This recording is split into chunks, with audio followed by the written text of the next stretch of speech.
Let's go ahead and bring YouTube up in here. These motherfuckers in and behind the scenes.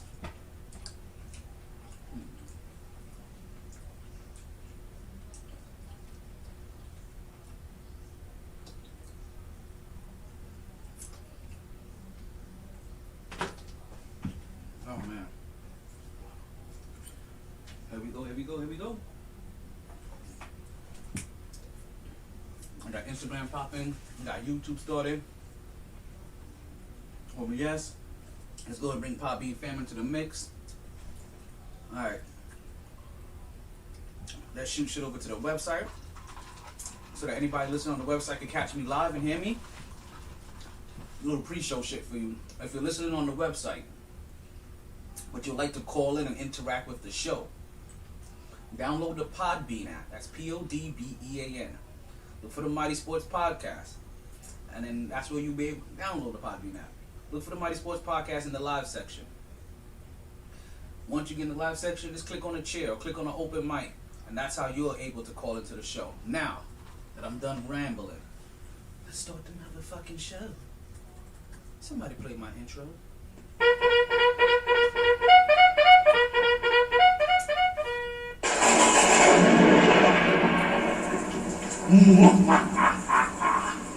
As Metro's Mercury Great approaches, I shall create the illest podcaster known to mankind. But Master, what are you going to do? Howard Stern, Stephen A. Smith, Joe Rogan, Dave Chappelle. Why Dave Chappelle? Cause he's a funny motherfucker. Jay-Z. Because he has money. You fucking dickhead. Oh, I'm sorry, Master. I'm very sorry. The heart of India. The strength of a black man. And the pride of a Spaniard. I present to you MyT. It's alive. He's walking, Master. He's walking. MyT Sports. What about now, KJ? Here we go. Good!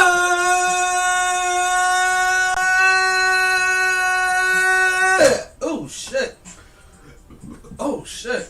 Had a hiccup in that motherfucker. Let's get good!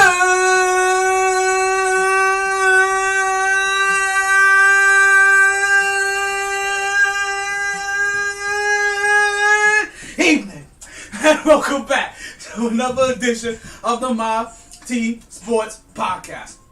I'm your host, the one and only Dollar Taylor. I got my co-host KJ over here quietly lurking. Not lurking, I don't know if lurking, but quietly listening in the comment section for right now until he's able to join us physically.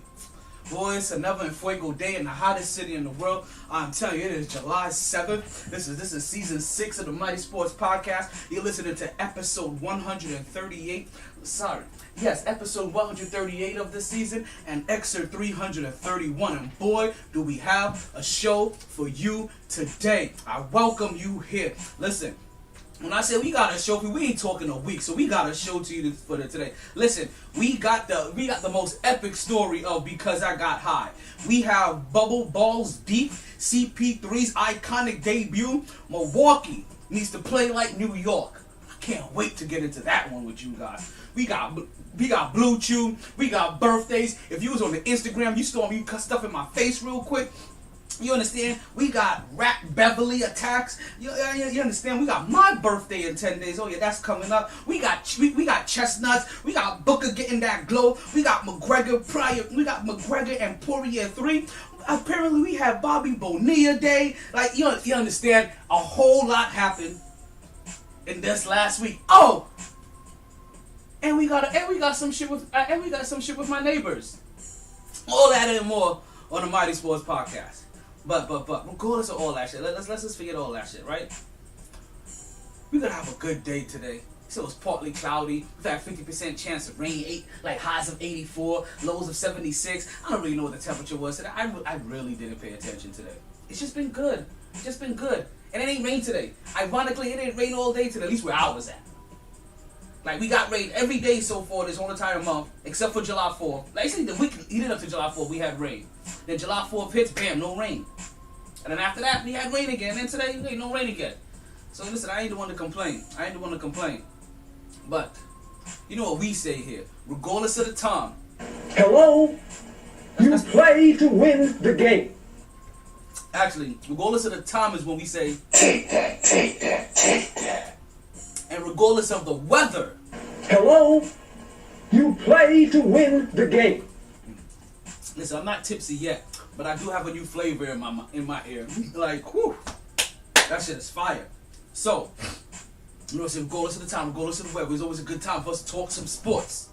Let's get right into this motherfucking stir, this motherfucking pot up like I stirred my drink up earlier. So,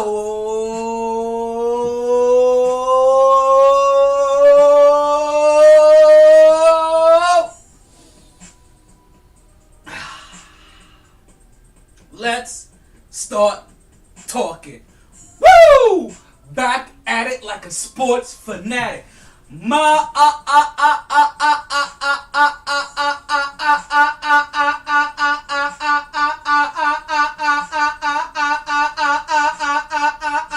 MyT Sports. I'm just in one of those good moods today. It's been a good week. I shouldn't have left you without strong takes to step two, just the steps to step two, steps to step two. Let's get the birthdays out of the way so we get into the podcast. Hey, we got a week worth of birthdays. This is gonna be a highlight. Yeah, it's your birthday. We said it's your birthday. It's gonna be a long one today. We got 7 whole days of it, man. Because it's your birthday, we sing happy birthday. Check it, yeah. Check it. So, first and foremost, let's start with I guess we're gonna start with July 1st, right? July 1st. I want to say happy birthday to Misha McLean. Now, Misha McLean, I believe I have met through the Connecticut School of Broadcasters, so I want to shout out to you as well. Real quick, want to say happy birthday, shout out as well to Grade A Chuck Davis, yes? Both of those individuals. Give me time to get there. I got you working on it.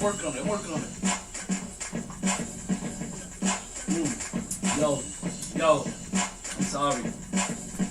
I don't mean to interrupt the birthday celebrations, but once again, I am moved. I am completely moved by the new flavor that is introduced to me by Publix Lemonade. Man, when I tell you that it's the pineapple joint, yo, that shit is refreshing. That shit, like, you know what I mean? Like, that shit is brand new. I don't even like my lemonade unless it's brand new. You can catch me on my brand new whip with my brand new chick. They need a raise. Yo, They need a fucking raise. they need a ring for They real. need a raise, B. They need a goddamn raise. They need a raise and a ring. Hold on, so you said pineapple? They got a pineapple lemonade joint? B, I'm gonna guarantee you that I'll still have some left over by the time you get here. Oh, I will. I said I will. I'm driving on commercial, about to hit 70 miles per hour. I feel like that one song doing 80 and a 60 fucking tickets. Cause I ain't had that Publix lemonade in a minute. Man. This motherfucking car just moved the fuck out my way and decided you're gonna drive like a bitch and drive like a man. Fuck. So, you know, like I went down to Publix today, and I said to myself, okay, I'm gonna get myself a lemonade, right? And then they was on some other shit, like all in all, right? Like they were, oh shit. Oh no, not you. No. Oh shit. The fucking fire truck pulling out mad quick out of nowhere, and I was whole parade's coming up. Yo, Had to hit the oh shit. yo, you got me mad nervous. Son, shout out to me finally getting my brakes done. Oh, shout out to that for real. Like, let's go get out of here. Them shits used to sound like them shits used to sound like the fucking old lady screeching, using her nails, scratching the fucking chalkboard. Oh shit. Not Mrs. Agnes in the second grade. Yes. So, man, yes, I don't mean to really like go sideways on this, but yeah. So I go to check the lemonades, and like they had all kinds of special. Like they had 2 for $1 on the gallons, so I grabbed 2 of those, and then the half gallons were 2 for $4, and they had the mango and they had the lemonade, and I was like, yes, please, and thank you. Look, I got like 4 things of lemonade in here. Put all that shit in the bag. Put all of it in the bag. Oh, really? Put it all in the cart. Like, sir, excuse me, get me that lemonade. But sir, what did I say? Get me that lemonade. Do you want this money or not? Do you want this money or not? Oh, shit. If you want this money, then you'll shut the fuck up and let me get my lemonade in peace. It's better. You gotta be simple. So let's continue on, right? Cause that was just the first. That was just July 1st that we had all of those birthdays, and that won't be the only time we talk about July 1st on this podcast today, right? On July 2nd, we had 2 special. We had a special birthday that happened on the 2nd. One birthday happened to be an old friend of mine, Tanika Valenzuela, and the other one happens to be to my lovely niece, Nicaila Harvey. Yes, you guys know my brother that's down here, the one I always have Munchkin. Yeah, that's Munchkin's older sister. Yeah, like, so it's her birthday. And that's one of my that's my Cancerian little homie. You understand? That's my Cancerian niece, my little flower child. You know what I'm saying? like she is as zen and flower child as they get. Like listen, it just kind of runs in the family. Like one of them is gonna be like that. Munchkin may be a mixture of all of them. I had nobody that had a birthday on the 3rd, but on the 4th we had a birthday for Adam Colton. Adam Colton happens to be the father of one of my best friends, Crystal Freetap. Now, don't worry, Crystal, you will be getting an invitation pretty soon to the birthday celebration. You'll be getting yours too, KJ. So that will be coming out. Everybody stay looking for that, because I'm probably gonna try to get. I was supposed to get that out today to get everybody a fair chance, because if I don't get it out today, then I'm barely giving it, and I'm not even giving everybody a 10-day notice for the birthday shit. So I gotta get that squared away now as soon as possible. We had no birthdays for the 5th, but we do have a couple of birthdays, 3 of them in fact for the 6th, right? We have a birthday for Kimmy Brilly. Kimmy Brilly happens to be a good friend, happens to be a friend that I met who was good friends with Ron from the podcast. So that's who Kimmy Brilly is, right? We also have Stephanie Smith. To be honest with you, I can't remember who the fuck Stephanie was. My bad, Steph. Don't blame it on me. Blame it on the alcohol. Also, I would have a birthday shout out on the 6th to my boy Mecca Khan.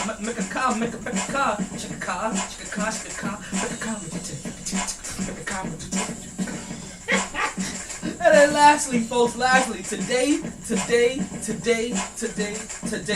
we have 3 birthdays as well. We have one birthday for a old high school buddy of mine, Joanna Dutt. Not only a high school buddy of mine, we also used to work at the Winn-Dixie when it used to be over there, when it was located at the Broward Meat Market, right there off of 81st and McNabb, right? Also today, I want to say happy birthday to Karina Vargas' birthday today. Karina Vargas happens to be the aunt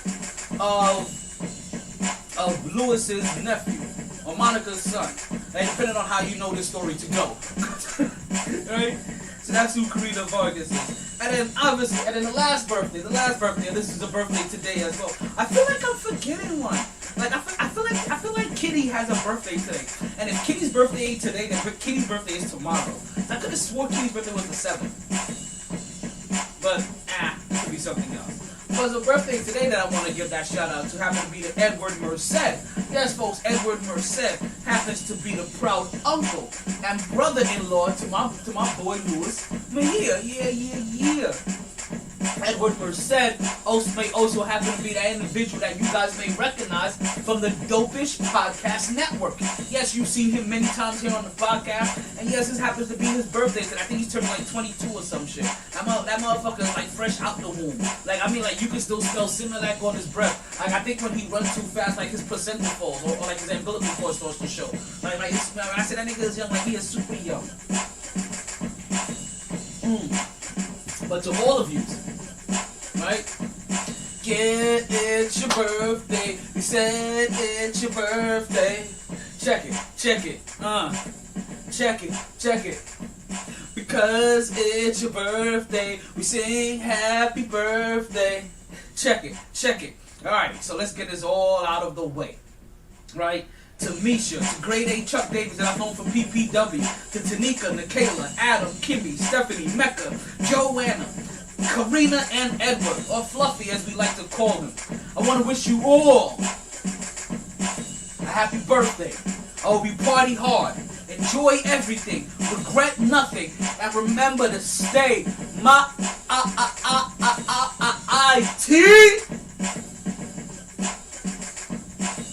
Check it. Hey, check it. Listen, I don't even know if my homegirl made it to the podcast. I ran into a homegirl of mine while getting some butter a while ago, and I had to slap her the business. I haven't seen her forever. Like, I forgot, like she suffered through like a disease where like her hands like all tingly and shit. She has like sensations and shit like that. So it was good to see her, and good to see that she's still doing okay. And, you know what I mean? And she's among not only the living side of us, but also the healthy side, right? That's even more important. Like, not even so much life, but health, right? Health. So check it to all of you, right? Alrighty. DJ MyT, cut the beat. Let's get directly into it. First of all, now, I ain't gonna lie to you. I was kind of debating on how to start off the show today.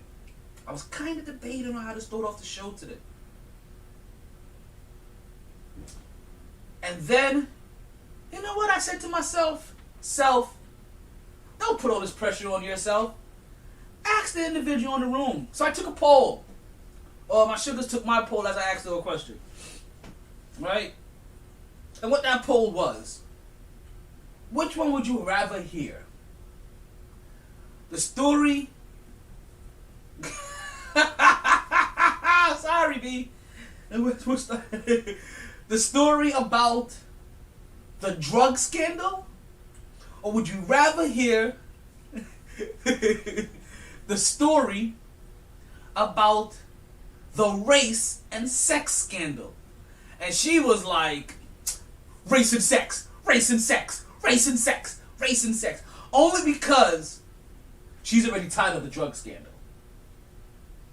It's the one biggest sports news. Like, when I said the drug scandal, like, she already knew what it was. Like, she already had an idea. But what she didn't know, what was going on in the bubble. What she didn't know, I wish I had like some nice soft music to play right here. What she didn't know was what was happening during that one time in basketball camp.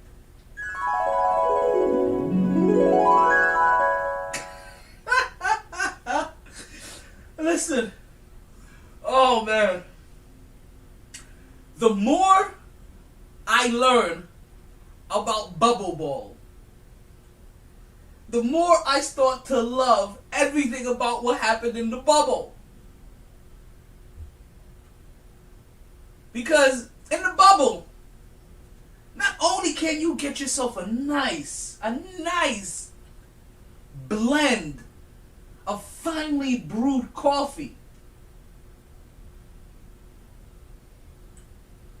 but apparently, in the bubble, if the cheeks are worth clapping, you can also get that. You got the J, the I, the M, the N, the Y, and J, the I, the M, that Jimmy.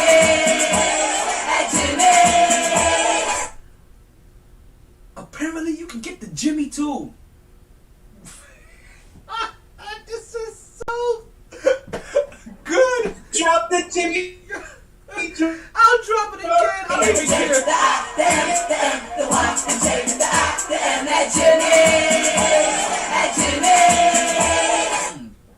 You can catch that JIMMY at Jimmy's. So the same thing happened to both of us, KJ. We were both on Twitter, minding our business. Probably hit the search button. I was like, you know what? Let's see. Like, you want to hit the search button, you see trending topics, and you see Jimmy Butler's name trending. You're like, He's a third time. He's a third. Gads, man. You coming in and out. Let's let you know. You just coming in and out. Like, why is Jimmy Butler trending? And before I can fully get to why Jimmy Butler's trending, right? I see a little post that says, when Karl Anthony Towns said, "You better go call Rachel," that shit hit differently now. I was like, wait a minute. Apparently, I'm glad KJ got some new breaks because we pumping all of them. What? You understand? I'm over here looking like the mouse from Tom and Jerry, which is Jerry, by the way.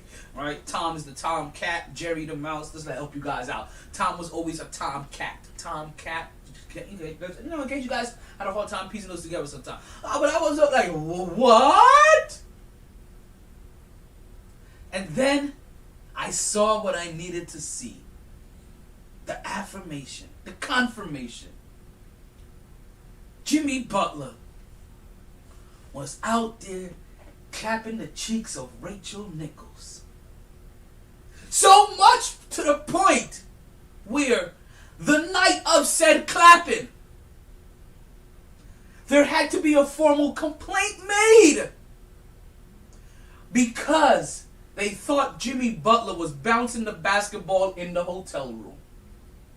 Folks, I can't make this up. Jimmy Butler was out there slinging coffee and sausage, if you know what I mean. Yo, shout out to Jimmy Butler, yo. You know what? We've always liked Jimmy Butler anyway here on the show. You guys know, like, he's the one Miami Heat that we allow ourselves to like. You know what I mean? Currently, like Jimmy Butler. Wow. So I guess for Rachel Nichols, this wasn't just bubble ball. This was bubble balls deep. Like she was catching it all.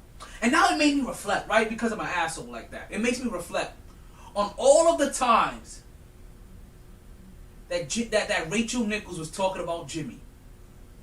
And now it makes me go back and look at try to remember the smile she had on her face, the extra glow, you know what I mean? That all of a sudden when she talked about Jimmy, you got it, like you all of a sudden saw all of her 32 teeth. I retook that in.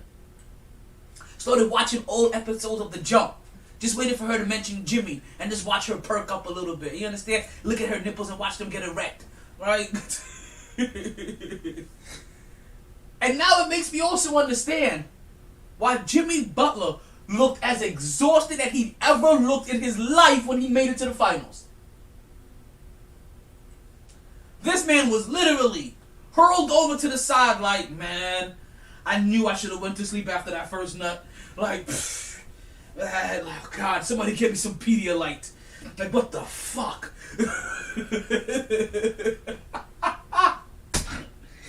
Oh my God.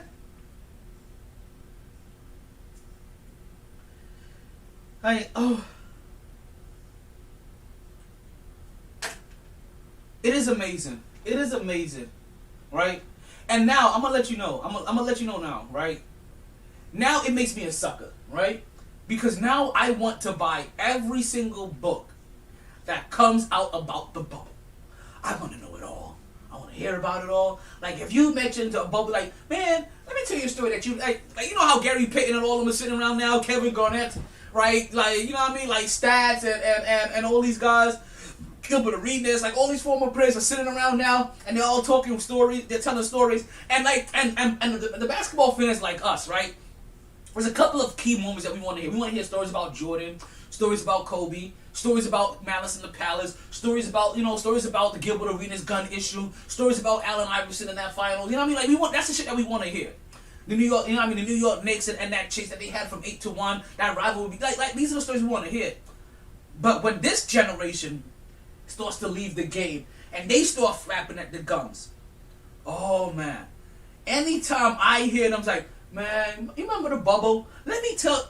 I am shutting everything I have to do down for that next 15 minutes, and I'm absorbing it all. Yes, folks, I have made a preordained appointment for 15 years down the road and continuously to make sure that I hear all bubble talk. I am here for all of the juice and all of the gossip.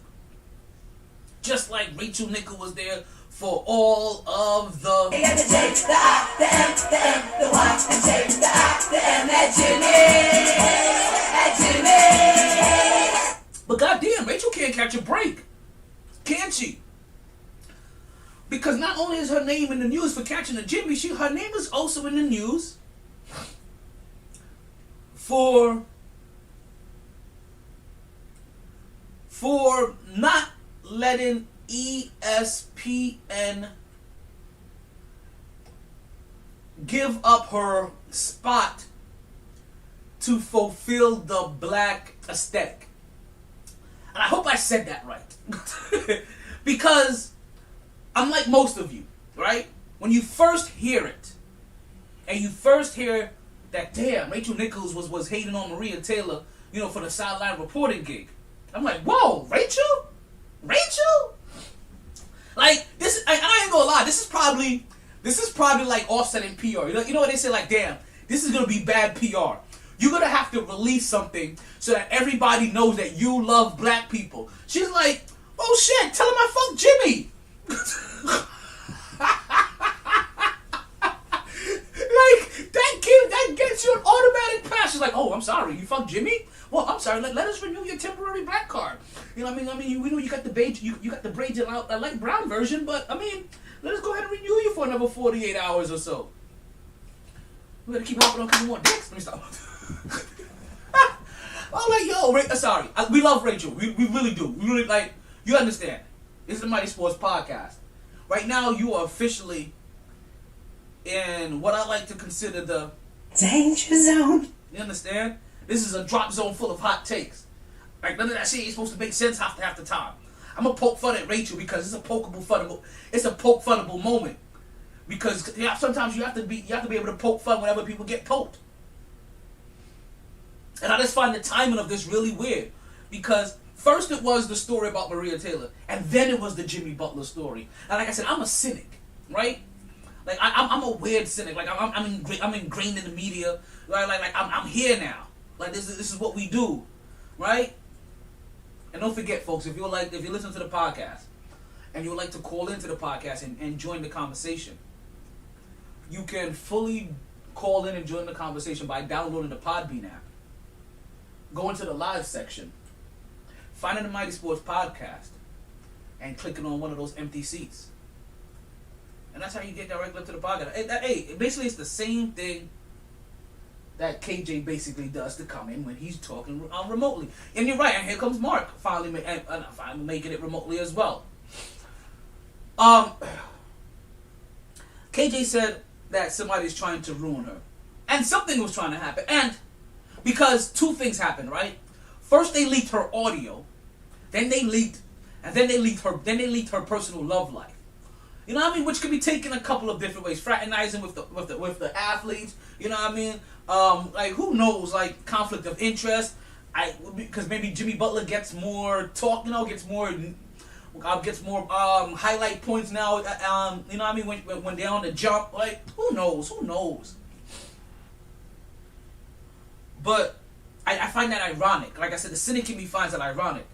The tape comes out. At first, the news came out, right? Not even for the full story. The news came out that she was hating on Maria Taylor for the sideline job.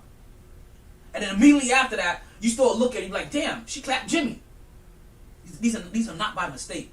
These two things are not released by mistake. I don't care.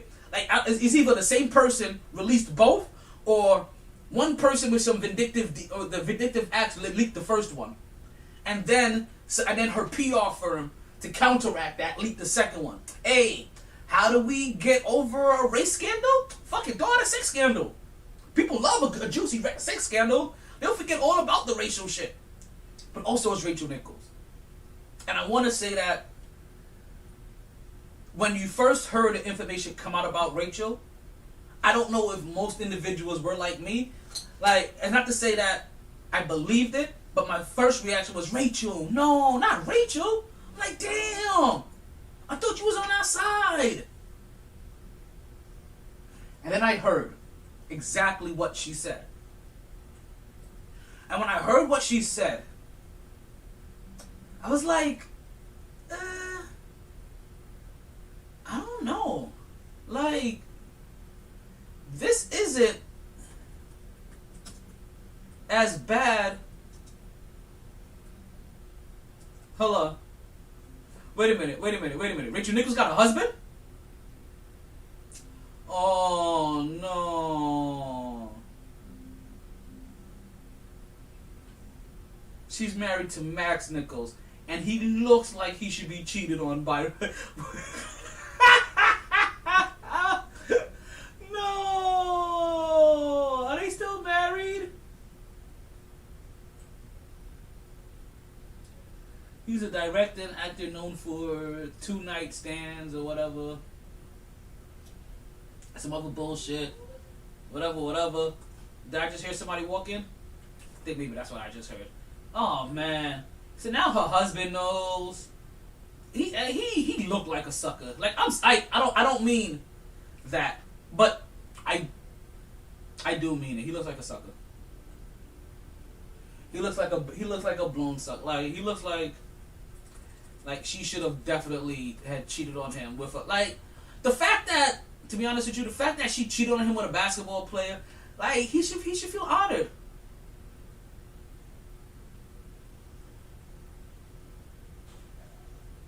Like that's the real honest good God truth.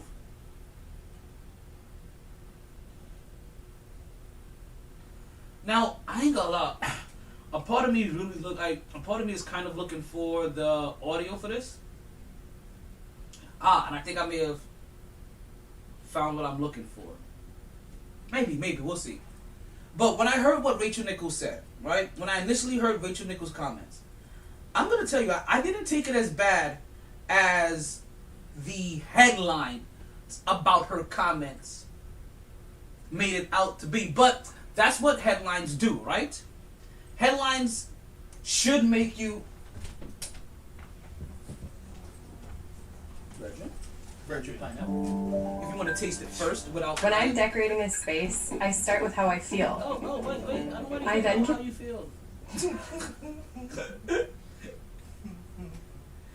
Oh, shit. This may not be it. So, when I first heard the... Jesus Christ, so much liquor. I love it. Fuck. Gin. When I first heard what she said, I was like, that's not so bad. It isn't what the headlines made it out to be. But then, maybe quick remember, this is what headlines make you do. They make you go and seek out... taste it regularly first. If you have it. Oh. They make you go and seek out the story in case you haven't heard it. And after seeking out the story, I was like, yeah, it wasn't... Oh, now I know where I heard it at. Now I know exactly where I heard it at. I shared it with you guys on Instagram. Mm-hmm. That's where I have the story at. Hope I have the full story, not just the part that Stat was talking about. Oh, yeah, no. It was the whole thing? Okay. So, yeah, once I heard, I'm like, okay, this isn't as bad as I thought it was. She basically just said, you know what? I worked hard for this spot, and I'm not going to let ESPN move me out of here Over a pity party. to fulfill... To pity the black people. Yeah. To like basically, will be black... I don't even want to... Aesthetics. if I want to put it in like in as, you know what I mean, in as nice, like as refreshing as a motherfucker. I was like, what the hell? This shit here. I got an early day tomorrow. I'm not even trying to be like, I'm full about the deliciousness of new lemonade. All I know is Shorty better be ready for some after. Cause I gotta work all this alcohol off. So I go to the gym in the morning. Oh shit! Let me. Can you turn on that TV from the bottom? It's right in the middle. Right, the little, it's the bottom button in the middle. Because if I hit the button, if I try to hit the button, I'm gonna turn off both TVs and we're gonna get this weird back and forth thing. I was wondering why I couldn't see shit over there yet. There we go. So, yeah. So once I heard that, I was like, okay, this isn't that bad, right? This may be. I can understand. Like, it's one of those things where I was saying to myself, I can understand people's outrage, but to me, it wasn't that bad. Right? I can see how somebody could have taken it like, damn, you know what I mean? Like, here's the thing. The outrage is at the wrong thing. It shouldn't be at Rachel, it should be at ESPN. It should be at ESPN. Which, that's the thing. Be upset, but be upset more with ESPN before you get upset with Rachel. Because ESPN is the one that's on the bullshit. What Rachel spoke about is not. It's not shit that. She wasn't racist. She wasn't racist. She pointed at ESPN. It sucks that Maria had to be the pun of it. That's what sucks. That's what's fucked up. You know I saw some Maria Taylor too. Exactly, the great Maria Taylor. See this one fine piece of chocolate. So is Malika Andrews. So is Joy Taylor. So is Joy Taylor. Lord have mercy. Taylor Rooks. Joy Taylor makes me like reevaluate my hatred for. Yes. Yes. You know what I'm talking about. Yes. You said that was his sister, right? Sister. I thought this whole time I thought it was his daughter. I was like, man, listen, like if I have to like, I'm like that's his daughter. I mean, like she's my age. Sister B. That is one fine specimen right there, y'all. Big old titties. Oh man, and that's not. Listen, that's also not forget. There's a couple of them too. I forget their names. I think she's a lesbian though, but she's still sexy as shit. I remember when she came onto the scene. She got her hair shaved up to the sides now. I think. I can't remember her name. Whatever. That's not how they. I have a Quiet Storm question though too. Oh, we don't need that. It's a fun Quiet Storm question. It has nothing to do with sports either. Oh, okay. I mean, it does in a sense, but you'll understand when the time comes. So, apparently there was a game at some point where Cole Anthony Town was like, "Yo, you better go talk to Rachel." Do you see that little skit? Like, apparently there was a game where he yelled that shit at Jimmy, like when they had a game during the bubble, I guess, or some shit like that. Or was it this year? Who knows? It had to be one of the other. It had to be either this year. Yeah, because it could be in the bubble last year. Because Carl Anthony Towns was nowhere to be found in the bubble. Because the Minnesota Timberwolves okay, so it was this year. I know I was seeing the non-crowd, and I was still thinking bubble, but I forgot that we just got the crowds back. Really, like I'm already used to something that we literally just got back. So you better go talk to Rachel. You better go talk to Rachel. That nigga threw all this shit. Every last bit of it. So I always wonder why it seemed Jimmy was always down to do interviews for her and not anybody else. Now I know why. Because either before or after the interview, maybe both, before and after the interview, some cheeks were getting beat, some dick was being rolled, some vagina was being ate, some dick was being sucked, and white women was smiling like a motherfucker. Where did I send that to you guys at? Instagram DMs. No. You didn't send it to us. You added us. To my story? No. You added like you commented. Oh. Like you commented under the post. Oh shit. I don't even know the easy way to get to that shit. Just go in. I think if you just go in your recent activity shits. Cause I liked it, so it should show that I like the comment. All right, let's go here. Let's see. Yeah, cause I really want to pull up what. Oh, there it goes. Oh, even better. Even better. What would you do without your great co-host? I'll still be stalling to get that shit. Cause I really want the Andrew, right? Because of what happened with Rachel Nichols, right? They removed her from the sideline coverage, right, after the comment about Maria Taylor. And this is where they put in Malika Andrews. Is that her name? Mm-hmm. Right? So they put in Malika Andrews, like, we love her too from the bubble. Like, she's sexy as shit too. She's my age. Like, she can catch every Let me bit catch of her. her. Let me catch her slipping in New York. Yeah, I mean, it's let in me my heart. catch. Let me catch her slipping when I go up to New York. Listen, It's a wrap for her. To my hardwood classics. We gonna make a hardwood classic. That's for damn sure. Let me catch her slipping and I'm dressed to impress. I'm like, Malika, how do you Now, do it? I'm not gonna lie to you. Before I heard what Rachel actually said, one of my also first thoughts was, damn, I wonder if she's gonna lose her show.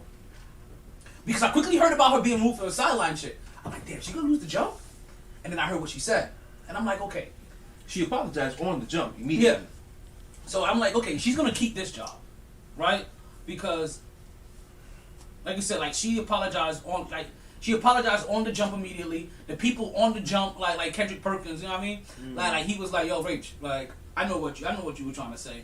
But then also, as I'm listening to her apology, right, and I'm processing it, I was really glad that in this timeline that I found when I was sharing it, that Stats comments were right after that, because then he kind of helped bring home everything out. I'm like, yo, cause she ain't really should be catching, like, I understand some of the heat. She should get some heat, but the entire basically what Jalen Rose's daughter did to her, that wasn't uncalled for. If you wanna do all that, make sure you turn around and do that and have that same energy to the same company that your father works for. And I don't even know what Jalen Rose's daughter did to her. Oh, she went on a tirade. She went off. She went the hell off, attacking Rachel's entire career, how she even got the job, how her mother-in-law works her mother is out works for ABC and maybe that's it. Wait, is that her at the end of this video? I believe so. Is that okay? Let's continue then. The shorty who attacked. Let's continue then. Let me see. Because despite us being recent, like the story, this. Oh comes yeah, out. Okay. yeah. So let's continue. Because Ripped to the shreds. let's unmute this and let's get her what she has to say here. Why won't you unmute? See, the light skinned community just continues to do shit that makes me not like them, or makes me just like have like, you dead ass right now.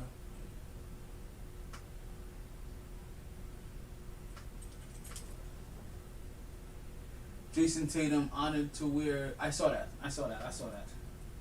So we get one light skin being compared to Coco, which is disrespectful. I don't care how nice you think the motherfucker is. He ain't there yet. Then we get another one who gets to wear his Olympic jersey. And the thing that annoys me is I like both of them. I love both of them. But y'all doing shit to make me not like them. I don't know why I can't unmute this fucking story.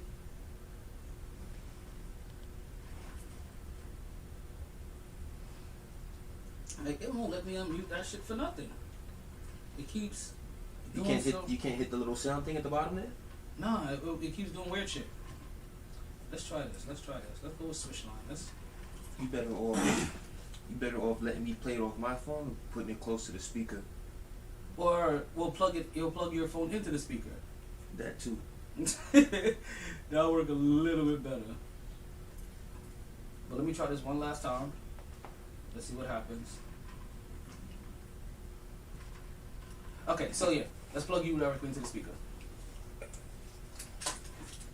That's as far as we're gonna go, like wherever it stops at, when it gives you leeway. Damn. You're gonna have to give me a couple minutes. I gotta get the adapter shit from the car. Cause iPhones is difficult. Oh, you gotta have a little thing. Bluetooth adapter and all the other craziness and Yep. some other shit and All the shit I spend money for. well, you know, you guys are exclusive. Like, honestly, by the time he comes back, like, I swear to God, like, I may just go to my own. I may just grab my own shit over there. Like, my own Instagram from the side. But I got that shit up. Let's just show you, I got the old school game on in the background right now. that Milwaukee and Atlanta closeout series. But we gotta get a chance to get a chance into all of those. Let me take a peek and see who has joined us on the podcast.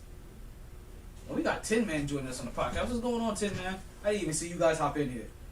I was in what podcast was I in earlier with you guys? Cat's podcast. We was watching the England and Denmark game.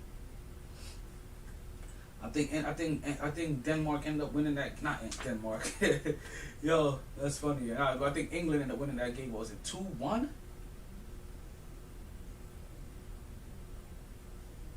It was off of a rebound on a penalty kick. I think that happened. That sent them up eventually. Ah, fuck me.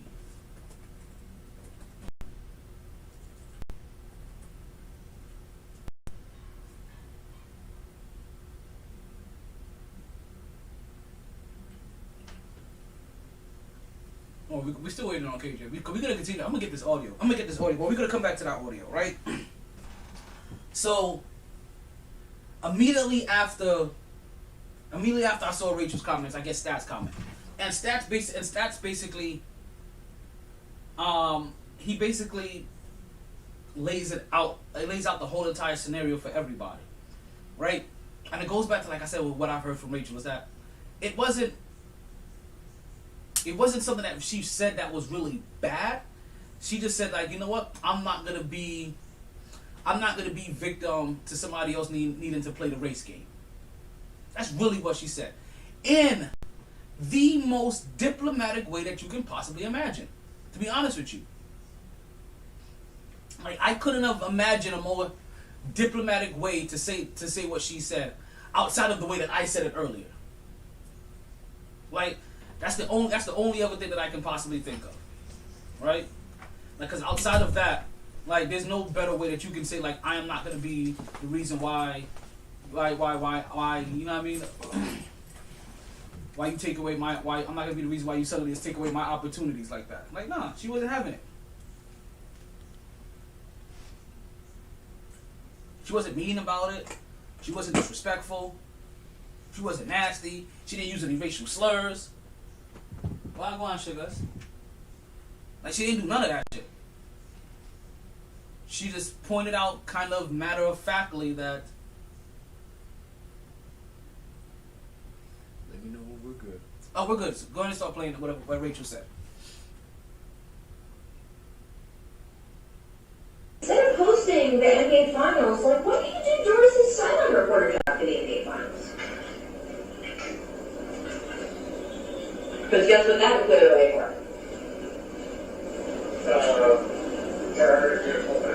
For Maria to do the hosting for it. Yeah. So, I have declined. I don't know what their next move is, but they are feeling pressure because of all of that. And I'm trying to figure out, like, how to just, my thing is, like, I wish Maria Taylor all the success in the world. She covers football, she covers basketball. If you need to give her more things to do because you're feeling pressure about your, like, crappy one-time record on diversity, which, by the way, I myself, like, know personally from the female side of it. Yeah, see? Like, go for it. Just, find it somewhere else. Like, you're not going to find it with me. But instead of that's literally what she said. Like, before you go to what Stat said after that. That's literally what she said. Like, don't punish me because you've had bad practices in the past, right? And now you're trying to appeal to the black aesthetic, and now I'm gonna lose my job. I may lose my job and more money and shit that I've worked for. You know what I mean? Like, who cares if I got in here? You know what I mean? Like, I still work for this. You know what I mean? Next. What's Stats? We all ramble. We say things when we frustrated, and Rachel did deserve that job. It's just plain and simple. I talked to Rachel, and I know a lot of things she was saying out of frustration because ESPN put her in a bad position, and they even put Maria in a position of trying to give Maria a sympathy job. They was trying to make themselves look good because all the Black Lives Matter and the George Floyd stuff was going on. So ESPN tried to make themselves look good by taking the job from Rachel that she had already had that they'd already told her she had, that she deserved, and give it to Maria just to make themselves look good. It wasn't a genuine job they wanted to give Maria. It's ESPN is behind all this, boy. It's all their fault. You know what I'm saying? I can't blame Rachel. I love Rachel, and I'm going to stand behind her. I spoke to her. And I'm going to stand behind Maria, too. But ESPN, y'all some suckers. Y'all some suckers because y'all did this. Y'all tried to give Maria a job, and it wasn't genuine. And look what happened. Come on, man. It's all ESPN fault. We love both of them. The first thing... No, play her response. The first thing they teach you in journalism school is don't be the story. And I don't plan to break that rule today or distract from a fantastic finals. But I also don't want to let this moment pass without saying how much I respect, how much I value our colleagues here at ESPN, how deeply, deeply sorry I am for disappointing those I hurt, particularly Maria Taylor, and how grateful I am to be part of this outstanding team. Well, Rachel, I want to say thank you. Thank you for accepting responsibility for your actions. You know, as someone that has known you for a long time, you know, being around you, you have treated me with the utmost respect, and you always made me feel comfortable in your presence. And I know your heart. You know, great person, great individual. I also know Maria Taylor, great person as well. Very, very talented, hardworking, and I feel like she also deserves every opportunity that is presented her way. The first because thing they teach you because let's quickly talk about Miss Rachel Nichols. Maria Taylor knows what a generational talent she is in the broadcasting world, so I don't even got to go there and hype her up. Let's talk about the fact that she actually played basketball. And if you want to go there, let's go there. Let's talk about how you're related to Diane Sawyer, arguably the queen of ABC. Nah. You got your job as one of the faces of ESPN because you're so entertaining and talented and so good at it, right? You are a woman in the sports world, and you sat there and you laughed about the Me Too movement, about your fellow women complaining about being sexually assaulted at work. You think that's funny? What really got me is you're tired of the Black Lives Matter movement because you weren't tired about posting about it or making your stupid little storybook monologues about it. Maybe instead of crying and calling Maria a diversity token, you can direct that energy to the people who think there can only be one woman on that stage. And if we're being real, Rachel Nichols is a subpar reporter. Subpar. Boring. Not great. I'm sorry your white privilege didn't work. Maybe next time. Nah, because... Okay, so let's... White privilege didn't work. Let's I'm glad we finally got that, because that's really everything I want to break down. Right? From Rachel to Stat to Perk to Jalen Rose's daughter. Protect Perk at all costs. Oh no, listen. I don't even think Kevin Garnett will let anything happen to Listen. Perk. I heard a Kevin Garnett story about Perk recently, and it's finally the other half of the story that I heard from Kendrick Perkins as well too. And I heard that shit, yo. Oh my god, that's just hilarious. But so Rachel Nichols' comments, understand, right? And to kind of touch on what Jalen Rose's daughter said, I didn't hear her say she was tired of the Black Lives Movement. Black Lives Movement. I didn't hear that. She just said that they're not gonna allow her to be used because of their because of how bad their practices will be, or because of their poor culture. You know what I mean? This is basically this is like the NFL all of a sudden readjusting their Rooney Rule. You know what I mean? Like that's what they did. Like just to kind of give people like an idea, and we all love ESPN. We didn't say ESPN don't fuck up. You understand? Players fuck up too. Like we all love Rachel. I can't even say Rachel fucked up. Rachel didn't even fuck up.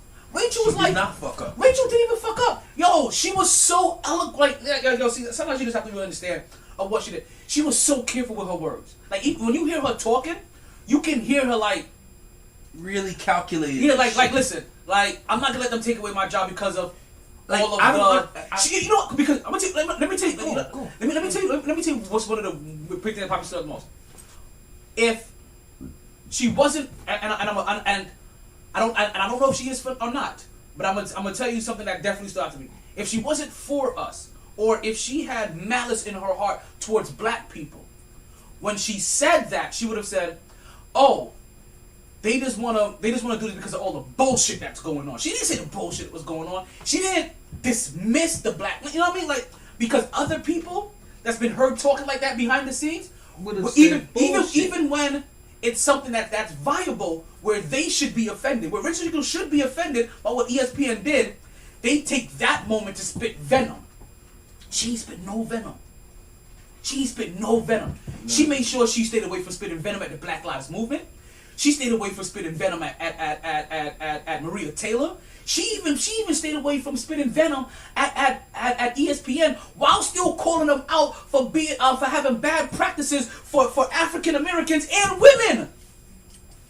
I don't understand how that's going over people's head. Her diatribe right there is not about Maria Taylor. Maria Taylor was a sub. She was a sub point. She's a sidebar. She's a sidebar in the main point. That's what happens. She's the third pair. She's the third point of the thesis statement in your 5-paragraph essay. You know what this the is first two are all about ESPN. Mm-hmm. This is what happens when people don't take proper comprehensive like classes. Word. Is that you get so caught up in the opening statement, the opening sentence, or the name that just gets attached to it, that you don't take in the full paragraph or the full statement to get the full embodiment. Women do this a lot, by the way. Listen, I'm sorry, ladies. Y'all do that shit a lot. Y'all take that very first statement and then you're stuck there like it's quicksand. And we have to pull you out just to get to the fucking rest of the story. And by the time we get to the rest of the point, I don't even know why the fuck I pulled you out the goddamn quicksand to begin with. Because we still beefing. Because you still understand what the fuck we talking about. I'm walking here. Now we beefing. Oh, man. Now you know what shorty, exactly like Talon said. You know, move out my way. I'm Let's walking. go. Oh shit, we got Chill in the booth. We got Chill. Oh shit, we got the worst magician in the world, the Grand Wizard. He's here too. Worst, yo, I'm gonna tell you right now. If you ever, I don't know if people still go to magic shows or whatever, or like things like that. I know a lot of magicians are doing street shows. But if you ever get approached by somebody named the Grand Wizard, don't even waste your time with it. Like, worst magical act ever. Like, I don't even understand. Like he was supposed to do a disappearing act. The only thing he did was put a hood over his head. Didn't disappear at all. Damn. Niggas folded. Niggas folded heavy, so you folded like a cheap ass tent. Weak ass Grand Wizard. Well, I'm sorry, you Dini got better tricks than you. at least he was willing to die for his cause. Oh. So, let's continue. Slice your I'm telling you, B. Like, see, like this is what this is what I'm saying. Like, when we like what the Snoop said. Snoop said we could even do this like some gentlemen. We could get into some gangster shit. You can have it your way. Have it your way. This is Burger King right now. You heard? You understand? Ain't no Chick King here. My wordplay is disgusting. Sorry. That shit hot, son. That shit's hot. It's hot. Oh, it's man. hot. You heard? It's hot. You heard? Oh man. So let's close this one out, right? Side note: Marv Albert, go. Side note: Marv Albert, go. Rest in peace to Craig Sager because his just recently passed. I didn't even realize it was his birthday not too long ago. Yeah, because his birthday was not too long ago, and I remember that because I had a show and I remember hearing about it. I'm like, yo, Craig Sager's like birthday, they just passed. And here I am in my fucking shiny fucking jacket, getting ready to fucking blow these vocals. You know what I mean? Like it was Noman. I really do, like, when people, like, anytime people really ask for my jacket, I really only have one response: Sega Strong. Like, because when I think about jackets, I think about him. And I don't know if he's as flashy as I tend to be, but I just know that he was flamboyant in as all positive ways as it can be. You know, you guys are children sometimes, so, you know, we're all children sometimes when we talk. But his shit just stood out, and that's all I remember. Like, and not for nothing, it makes you feel good.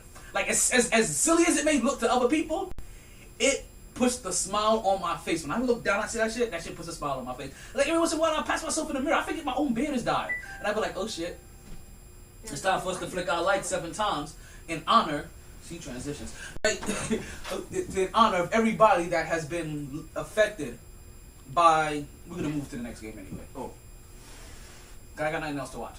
So I'm going through old games. I was just trying to give us time so that we didn't watch, this game didn't finish before we left here. But I would kind of want to watch this game all over again. I keep trying to catch these boxing matches, but it's not loading for some reason. I can't figure out why. and I can't figure out why, and that shit's annoying. So, as we said, what we just heard was a notification. What we got to start right now is a 21 light salute. The 21 light salute is what we do to represent everybody that has been affected by COVID-19. It was mainly started by our boy, our other co-host here. Shit. Mark! There we go, Mark. 21 Mark salute. Mark 21 salute. Sorry. I was trying to figure that shit out. Like, by our boy Mark. And he generally started by everybody affected negatively. And we like to extend it to everybody that's been affected at all, period. Whether you've been affected negatively, been affected positively, whether you've been affected side. What's going on, Mr. Clean Show? Welcome to the podcast. Right now we are doing our 21 light salute. What our 21 light salute is that we flick our lights 7 times for all those that have been affected by COVID-19. Whether it's good, bad, or indifferent. So here we go. That's 1, and that's 2, that's 3, that's 4, that's 5, 6, and 7. And for those who's able to watch and join us, I want to thank you guys for joining us with our 21 light salute that was started by our co-host Mark. Alright. So now that we're going, let's move from Maria Taylor, right? And Rachel Nichols. Jimmy! Right? But we're gonna move from Jimmy. But that one time at band camp. Man. Woo! And I'm not gonna hold that you. One time. I'm sorry. I just gotta get this out. I gotta get this out. So after the word, right? I dropped this in my group chat, my homies and whatnot. And niggas was acting as if, Rachel was chopped liver or some shit. I'm like wait. Oh, you ain't seen Rachel in the blue bikini. And then somebody came in and she was like, wait, so y'all niggas wouldn't bang? Y'all niggas wouldn't clap? What you talking? It was crickets. And then I came in that shit, I said, hold on, son. Cause somebody was like, I know some of y'all that if y'all was down bad would hit that shit. Down bad? And then I was like, wait a minute, hold up. Down bad? We talk about down bad. Some of y'all niggas is smashing the crackhead hole up the block, but wouldn't fuck a fucking famous ESPN reporter, loaded, who I don't know. See, I think they're trying to take out her resume when you're talking about smashing her. And even without the resume, if that woman in that dress and them heels come up to you while you're at a bar, oh shit! Hold on. You know you can't just be sneaking up in here like that, my brother. Let me get you in here properly. Drop takes, don't you? Drop takes, don't you? Yes, sir. If you gon' drop takes, you might as well go ahead and drop them exhibitiously. This is for you. Now, listen, I won't let you forget about Rachel Nichols, but before you do that, let the people know who you are and how they can find you. Sweet Willie in the building, aka Chill.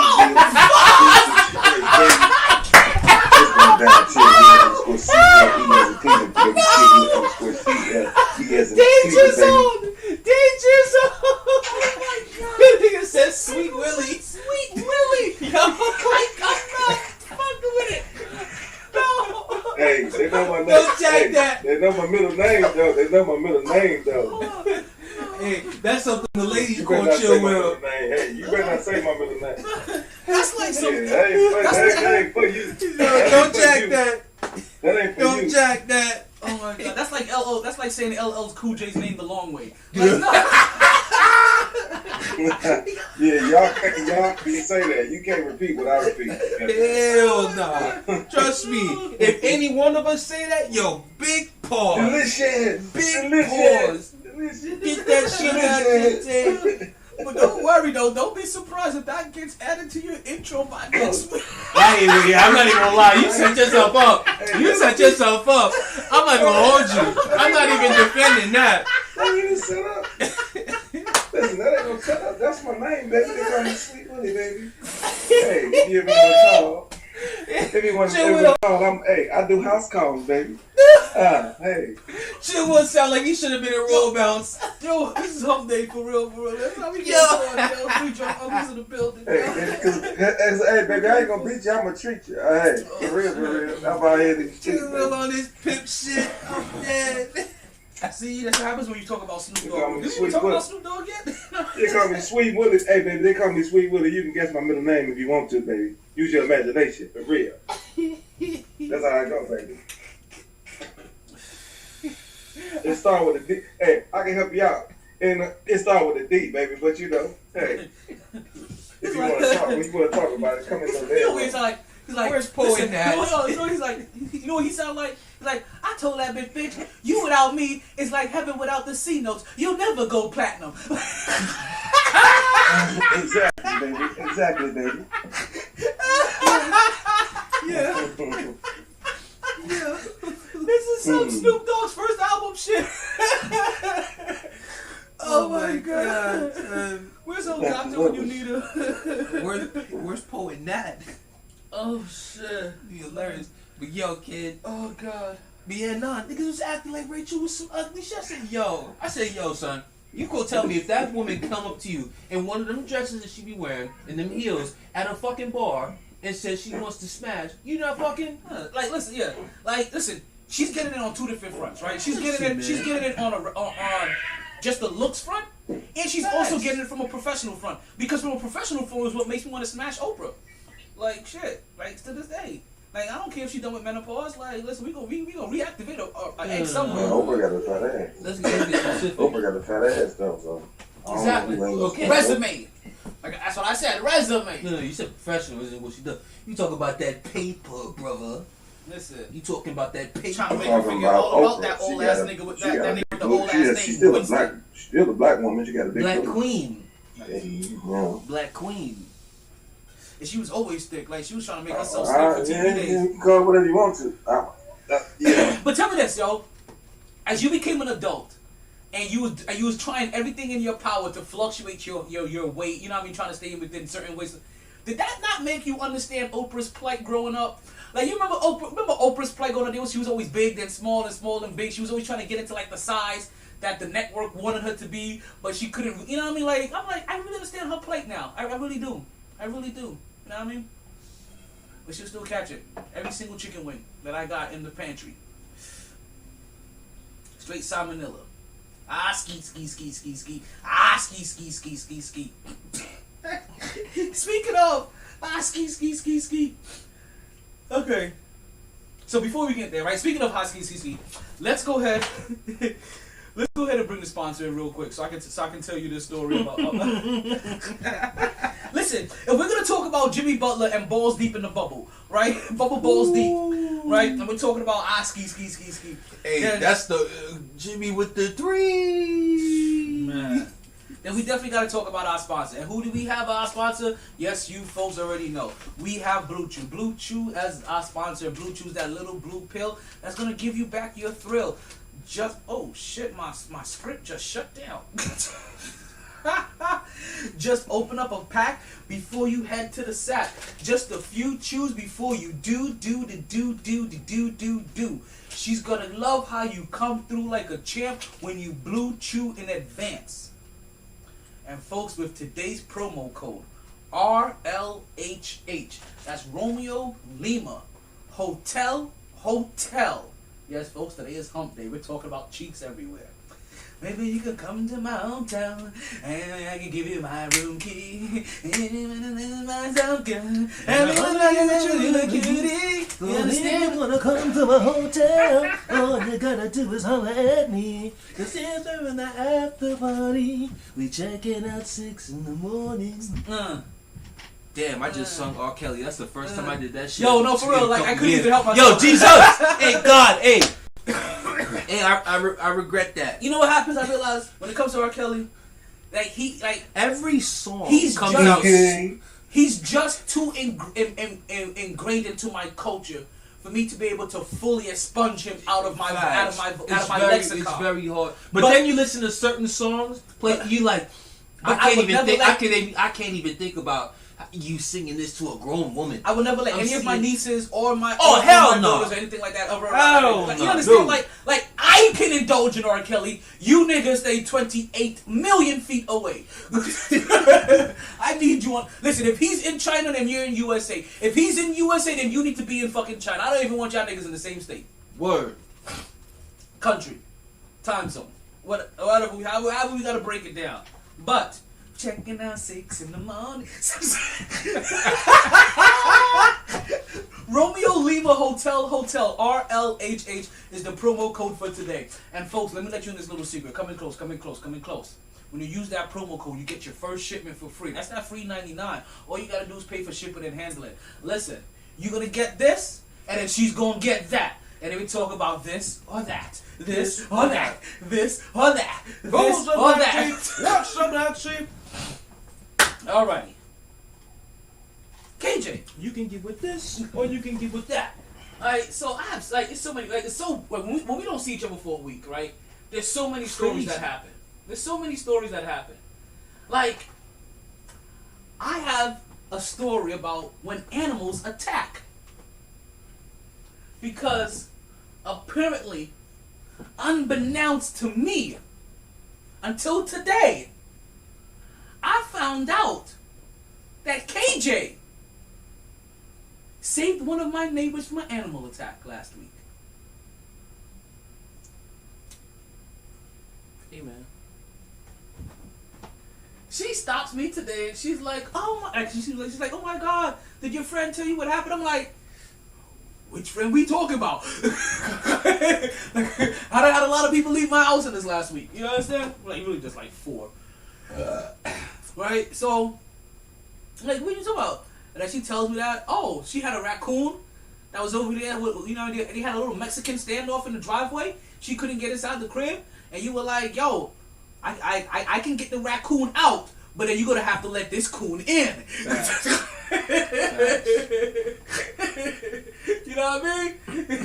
And I was like, nah, he didn't even tell me. But I was like, but you know what, though? Hop on the podcast later. Here goes my business card. And if you know anybody else that likes sports or whatever, she's like, oh, I like sports. I was like, oh, word? She's a Bills fan. Found that out. Bonafide. I was like, oh shit, my best friend is a bonafide Bills fan. And then I ran her down, his whole fandom tree, between. Max I was drunk. The only reason I tried to help her because I was trying to smash. Listen, that's what make us gentlemen. Amen. Like, or the scenarios when we're trying to smash. She was drunk too. She was wobbling, stumbling and shit. I'm like, Jesus Christ, girl. Come on, get your shit together at least. So I ran into that little neighbor and she was like, hey, she told me the little story and I was like, okay, cool. Ultimately, I was like, here goes a podcast. Listen to the podcast. What do we have here? Why sugars? This is not how he treat me when the camera's not on. I just want to put that out there. Hi, KJ. Yo. KJ knows, as my witness. Hold on. Do you really deserve this today? What? Do you deserve it? Have you been a good boy? Of course not. Cat! 20 missed calls that you didn't answer. Ooh. What are they doing on phone? They told me about 8. Yeah, back to work. Okay. So, Why you not answering Sugar's calls, dude? I didn't even hear the phone. I swear, tell him his dark skin. Don't get me twisted. But he has some light skin tendencies. And when it comes to that goddamn motherfucking phone, that is when Talon is a light skinned nigga. The way he texts you is a light skinned nigga. When he responds, he's a light skinned nigga. How he even talks to you on the phone, rushing you off the shits, he's a light skinned nigga. Do I rush people off the phone? Oh, son. I just don't know. I'm just used to it because in New York, this is what we do. Like, we talk fast. We like, when it's time to get off the phone, you're getting off the phone. See, and I thought I was a phone lingerer because, like, my brother gets like, you know how some people like, all right, I'm gonna let you go, but then like, there's 2 seconds. They give you 2 seconds, and then they remember something else. My brother does not give those 2 seconds. If you say to my brother, all right, yeah, I'm about, ain't no second thoughts. You got a second thought, you got to call back.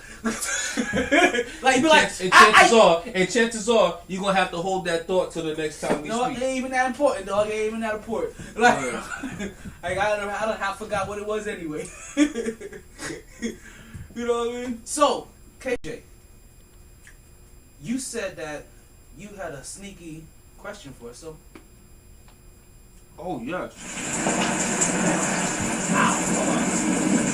Look at that big cow a little bit. That shit sound like Elsa's in the room.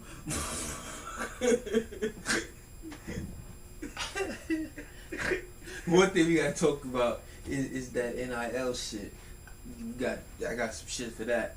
But so, Quiet Storm question of the day.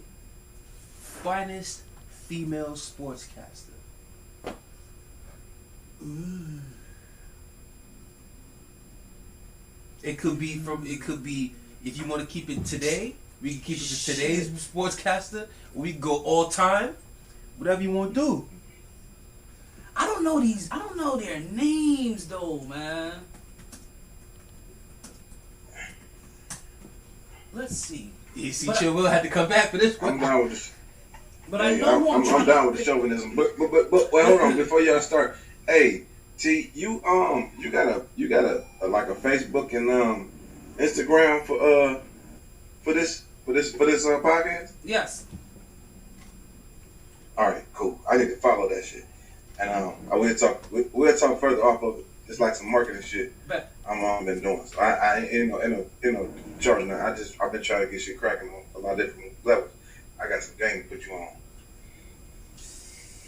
See, that's some Sade beauty right there, though. See, that's some like, say it again. I was looking at somebody and I was like, that's some classic beauty. Like Rose Gold on Woody. Man, but I'm looking for somebody. Joy Taylor. I am looking for somebody. I think she's Asian. Is she Asian? Even Elle Duncan is fine as fuck.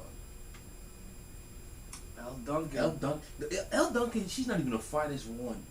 She's beautiful, but she got that personality that lets you know, like, oh, I know you a freak. I know you a freak. You had a big old booty like that. Like I wish, I want to see Robin Roberts when she was younger.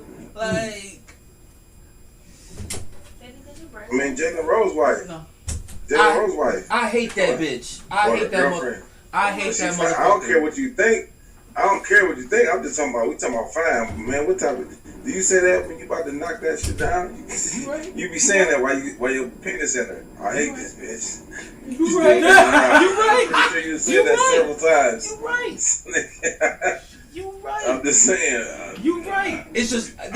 You ask who the finest ones. You ask who the finest ones, and they don't get no finer than her. It might be somebody ass fine. But they don't get nobody finer than her. Nah, you talking about Molly Kieran. I think Joy Taylor's finer than her. I'm sorry. Molly, listen. I'm the skinny one. Who the black? The one I got a crush on is the black skinny one. Like with the who the black skinny one with the long mouth? Carrie Champion. Oh, okay. You talking about Carrie Champion or Sage Steele, Maria Taylor?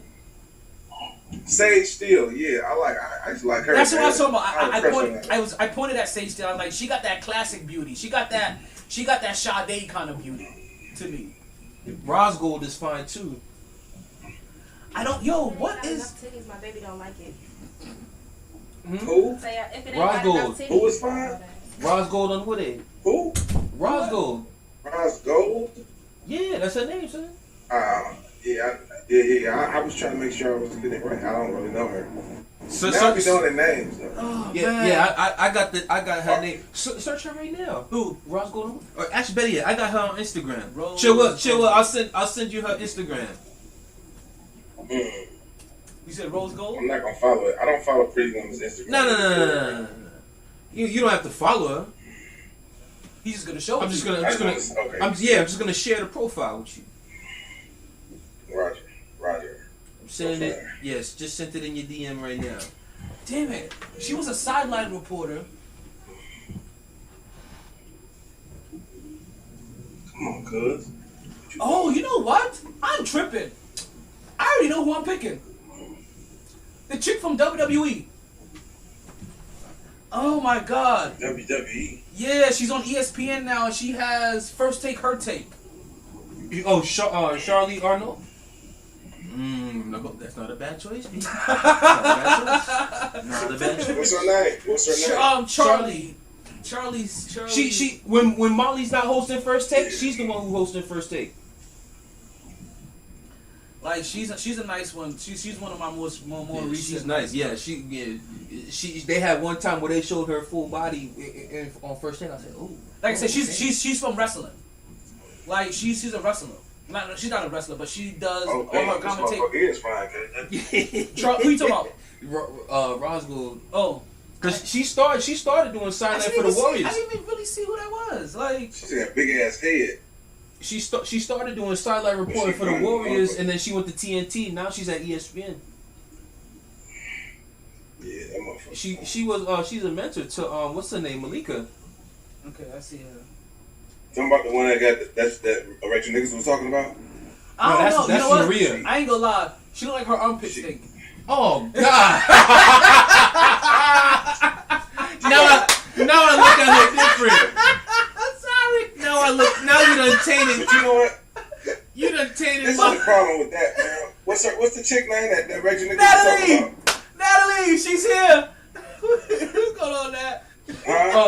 Maria Taylor is who she was talking about, but that's not. But the thing is, So, but that wasn't even the whole thing, though. Like, she's talking about ESPN mainly. Maria's just a side point.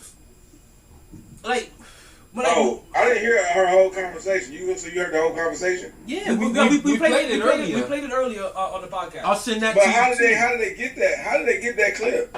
A year later, somebody leaks it. Somebody's trying to ruin her. Yeah, so that's one of the things we talked about here. That there's something. There has to be. We feel like there's something nefarious that has to be going on. But it got to be somebody from LeBron camp because I heard she was on the phone with LeBron and Rich Paul. So it had to be somebody from the person camp. The person who responded. Here, let me show you. There was a person. Wait, what? Watch the bottom. Watch the bottom line when it comes up. Eventually, it'll come up. Say somewhere. Someone on LeBron's camp. Okay. That's what they said. I'm not gonna play it again. Spokesperson for the voice of Rachel Nichols, voices. Oh, yeah, she must have did somebody on. Oh, even more. What's going on, Tin Man? You know, LeBron runs the league. I know I've been seeing you popping in and out the podcast. I've been trying to catch you so I can say hello properly. I think I ran into you earlier on Cap's podcast. I think that's where I seen you at. Love you, Nat. Yeah, I'm good. But this crazy part that they all power on this shit behind the scenes. This just a proof that they all be power on. They probably be all fucking and doing all type of shit behind the scenes. You know what I'm saying? Well, I mean, like sportscasts, like entertainers, they all do power ons. It's like, they all know each other. They all fuck with each other. Not even like all know each other, but they probably all fucking and everything else too. Like it's like being in a unit. Like you just around these people so many times. Like you just kind of you fuck the people closely. Like you start fucking coworkers. Like shit like that. Like that happens. There's a reason why most of the women at ESPN you got are to younger. because she wouldn't be surprised. What's that? There's a fucking reason. a woman that ain't really like care about your stardom. It's an advantage. Like you know what I'm saying. She don't care. Like I'm Rachel Nichols. I mean I'm fucking LeBron. It's cool. But I ain't. I'm not saying that's the case. You know what I'm saying. But like, I'd rather mess with somebody like that opposed to messing with a chick that can't. You know what I'm saying. She rather ain't got nothing to lose. She rather fuck with Jimmy than fuck with me. I mean, either there's all I'm saying to the point that you were saying. What? I was talking. You talking about Rachel? We talking about Rachel. What? Rachel. To the point. Rachel. To the point that you were saying, T. There's a reason why ESPN has younger women mainly that they showcase. And the men, they don't really give a fuck about how old they are, really. Listen, that's kind of been the time. But like I said, so I don't want to beat this dead podcast. We spent really the first hour on it again. True. Somebody's coming for her. One or two things happen, right? Somebody's trying to get her, and they released both of these things. They released the information about that tape, and they also released the Jimmy shit. Or somebody came after trying to release that shit about Maria Taylor, and her camp, her own PR people dropped the Jimmy shit to counteract that. Like, so it's one of only two things, because a sex scandal is way better. What happened with Jimmy though? What happened with Jimmy? Oh, Jimmy was clapping the cheeks at the bubble, yeah. Oh. Yeah, she was out there catching the J, the I, the M, the M, the Y, the J, the I, the M, the Y, the Jimmy. So, but let me ask y'all this though. You know, I feel like she don't know. She ain't never probably played basketball. She don't know about sports. Like, this is a difference between like the chick that she talking about actually plays sports. You can tell by her disposition.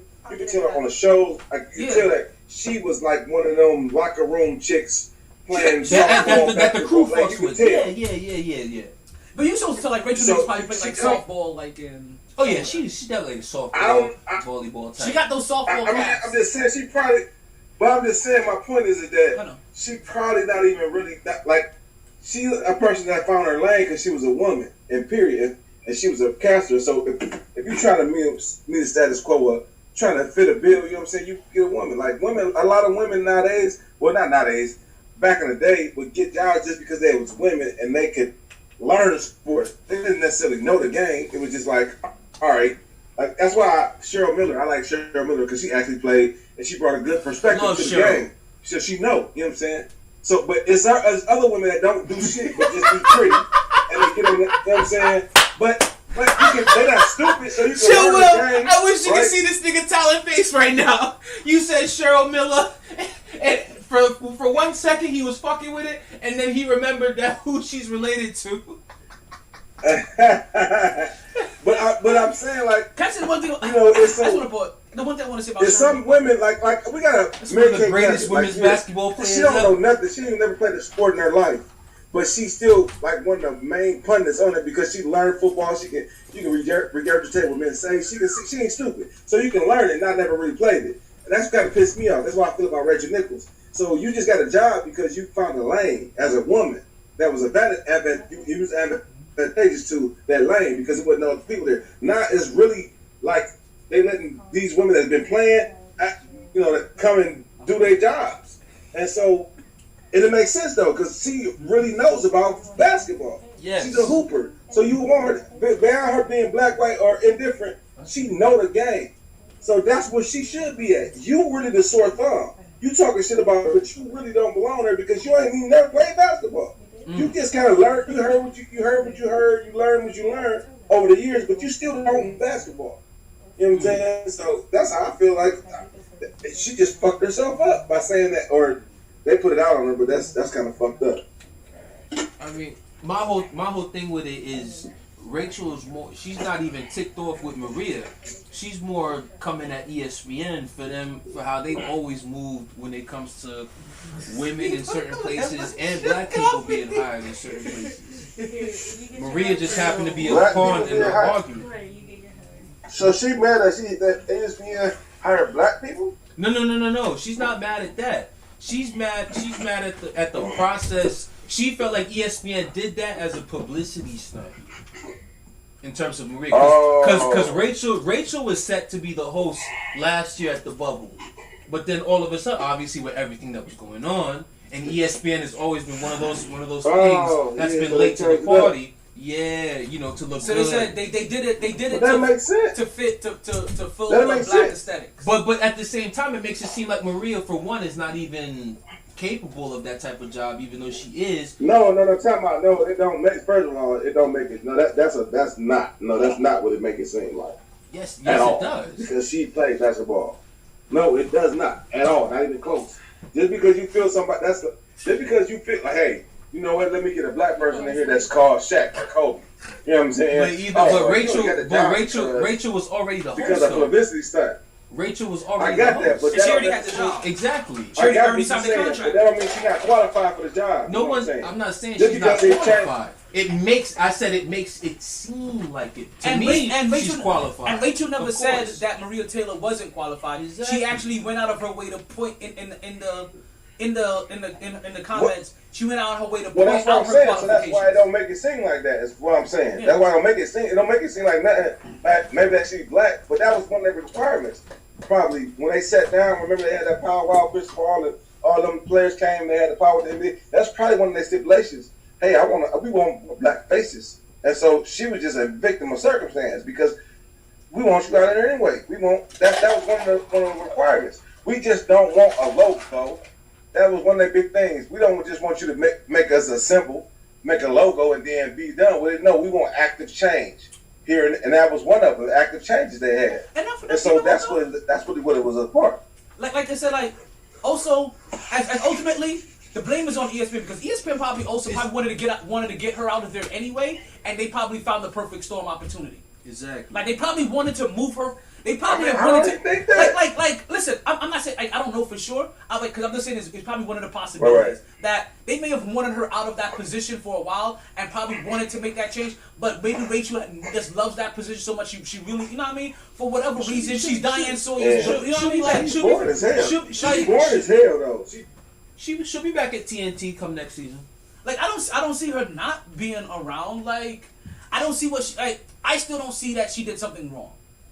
Like I can't say that she did something wrong. She didn't. She was calling ESPN out for that bullshit. Like she was mad at her employee trying to play politics with her job.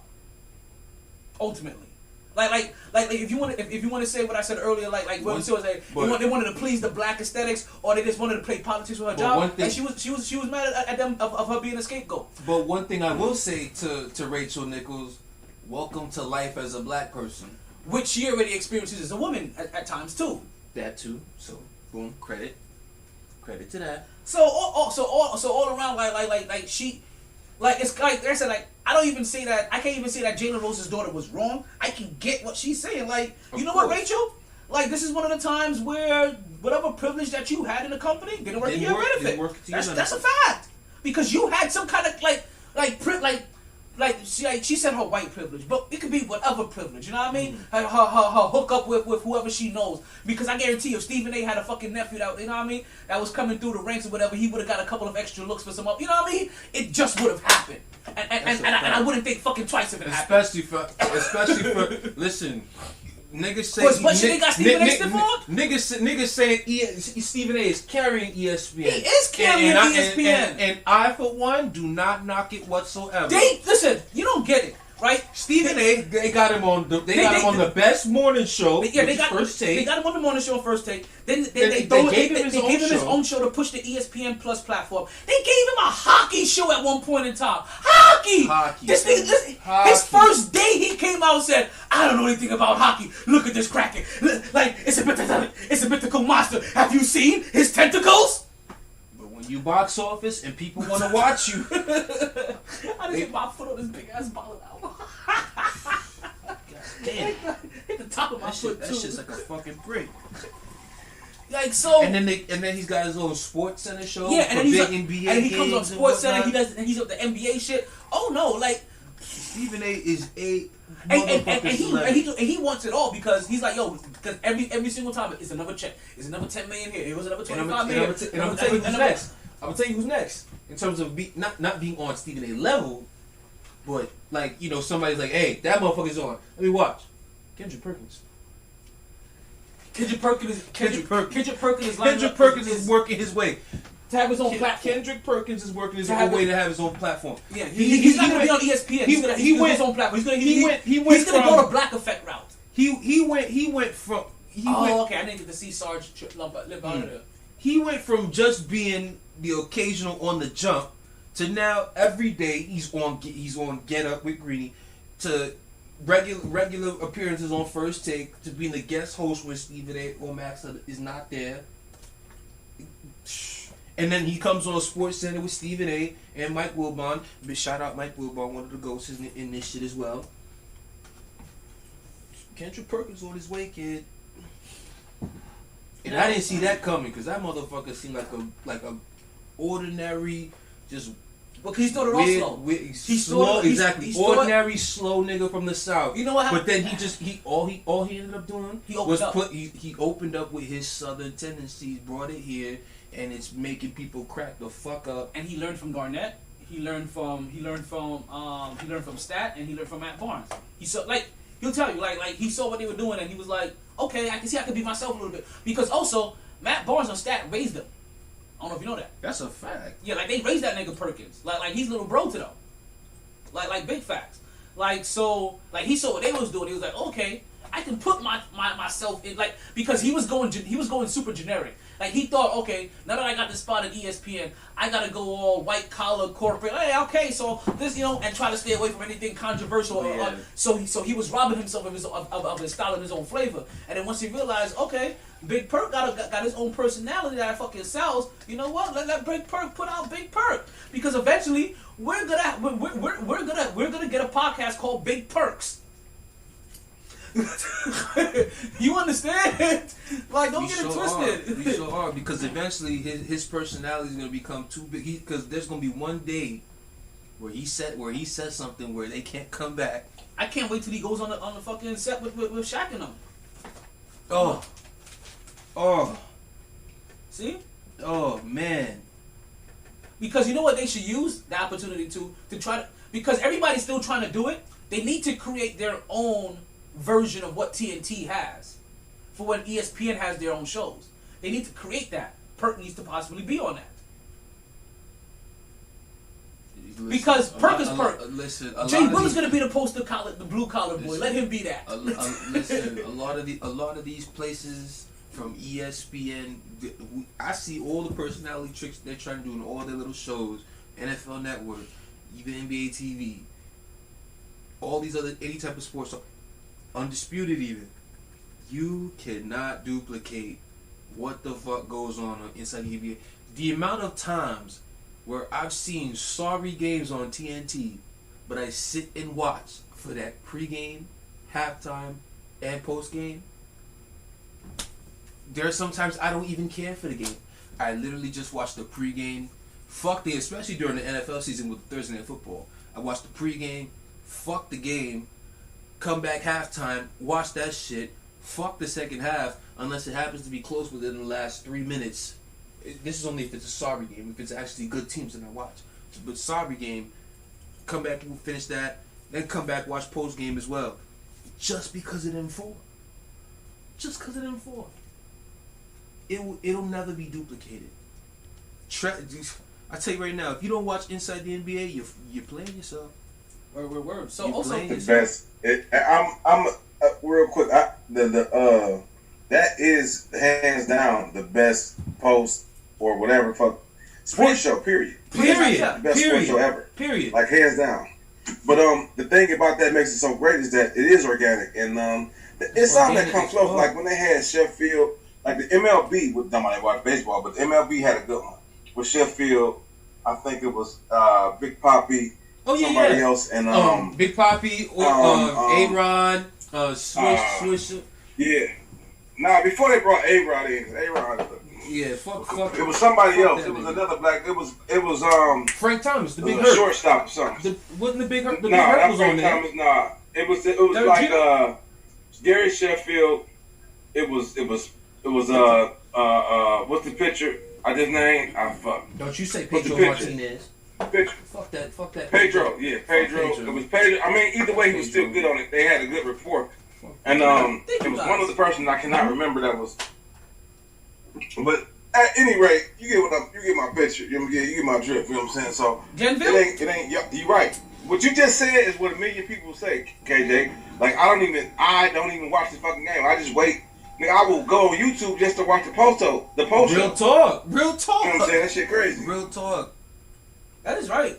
There's plenty of times like I don't even care about what game is. Like if I miss the game, I'll sit through their whole entire shit. Exactly. I'll sit through the post game, watch that shit, watch them. Especially if it's a blowout loss. That was when that shit was the most fun because all they did is just roast the game the whole time. So I'm glad you guys brought up some baseball, right? Within the last week, we have I hate whatever. We have a celebration that I wanted to bring up. Big up. Happy Bobby Bonilla Day. That recently passed. If you guys don't know about Bobby Bonilla happens to be the longtime Mets player that instead of the team paying out his $6 million contract, they agreed to pay him $1 million for the next 25 years. Shout out Bobby Bonilla. Get paid, young man. Get paid. With interest and inflation and all that shit, with a 6%, with like a 6% kicker on every single year and shit. Like, happy Bobby Bonilla Day. Shows you that all you got to do is renegotiate the right contract once to be set. Sheesh. Like, just trying to get that first meal. Like, $1 million is okay every day for that. Okay, gotcha. Mark in here. I ain't seen Mark come in here. Mark said Glenville. That's the source I would have said was a skill. Mark, player. I'm letting you know when you get here, I'm on your head and all light skins. I got smoke with light skins right now, B. Oh shit. Okay, so I got smoke with light skins. I want to go right back now, to Cheryl Miller, right, for a second, right, because she was awesome too on the sideline. Yes, she was. Like, I have a love-hate relationship with Cheryl Miller. We know why it's hate, so stick to the love. Still, Don't even waste our time with the hate. We know where it comes from. Stick to the love. But I only could talk about them both in hatred ways. And you understand this? Man, he about to be on some no, bullshit. No, I'm not. He about to be on some bullshit. Give me the benefit of the doubt here. Serious. Give me the benefit. This nigga set us up. Give me the benefit of the doubt. I'm saying, man. I'm saying. No, give me the benefit of the doubt. I'm not gonna talk about why. It's gonna be love first, and then he's gonna hit him with that jab with the hate at the end. No. We're not gonna talk about why I hate Cheryl. It never fails. Right? It never fails. Listen, let's wait. You guys gotta give me the benefit of the doubt here. Oh God, your benefit of the doubt goes in that shitty tiny garbage can that you have right next to you. So when I prove you all wrong. When I prove you all wrong, you guys will understand why I said I don't need to talk about this in like in a double hate way. He's spending way too much effort on this. I'm saying because you guys won't let me get it in. You guys already know why I hate Cheryl Miller. I'm not going to talk about that. Please don't. It's only because of her last name and who she's related to. Literally. What I do hate really about Cheryl Miller is the fact that I never got a chance to see her in the WNBA. Oh yeah. I really wish I would have gotten. We wouldn't talk about who's the greatest basketball WNBA player of all time. Like that's what because what? Well, she just missed it. Literally just missed it. So that's why I said like this. I only could talk about easy. She probably would have been easily the Michael Jordan of the WNBA without question. That's the reason why I said I only could talk about this in a double hate way. We already know why I really hate her, but what I really hate about it is I never got a chance to see her in a double. That's something I wish I had. Like if there's not a lot of like if I had to trade like a favorable moment for one of my sports teams, you know what I mean? To be able to see Cheryl Miller play in the WNBA, I don't think I'd rather get Cheryl Miller playing in the WNBA. That's how much respect I have for Cheryl Miller and the game that I've heard that she had. Oh, she had despite I've seen who she's related to. I seen her, bro. She's something different. Bro. Like when I was going back and reading about the Negro Leagues, that's how I felt about the whole Negro Leagues. We fucked up a whole statistical like history by doing that, by not letting them motherfuckers. They so hateful. They fucked up their whole stat. I don't respect nothing statistical about nothing Babe Ruth did, because you had like half the Negro League that was probably better than Babe Ruth. Listen, like it's like the Dr. J shit too.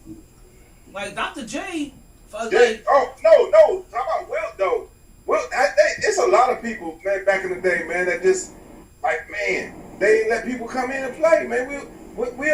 It's hurting Wilt the other way. You don't know how good he was. If they would have let everybody play, you would have seen how good Wilt really was, and we wouldn't have this debate about who top three. The man built, he benched over 500 pounds. He ran a 4.40 and he jumped 50 inches. He is more athletic, he's stronger and big as Shaq.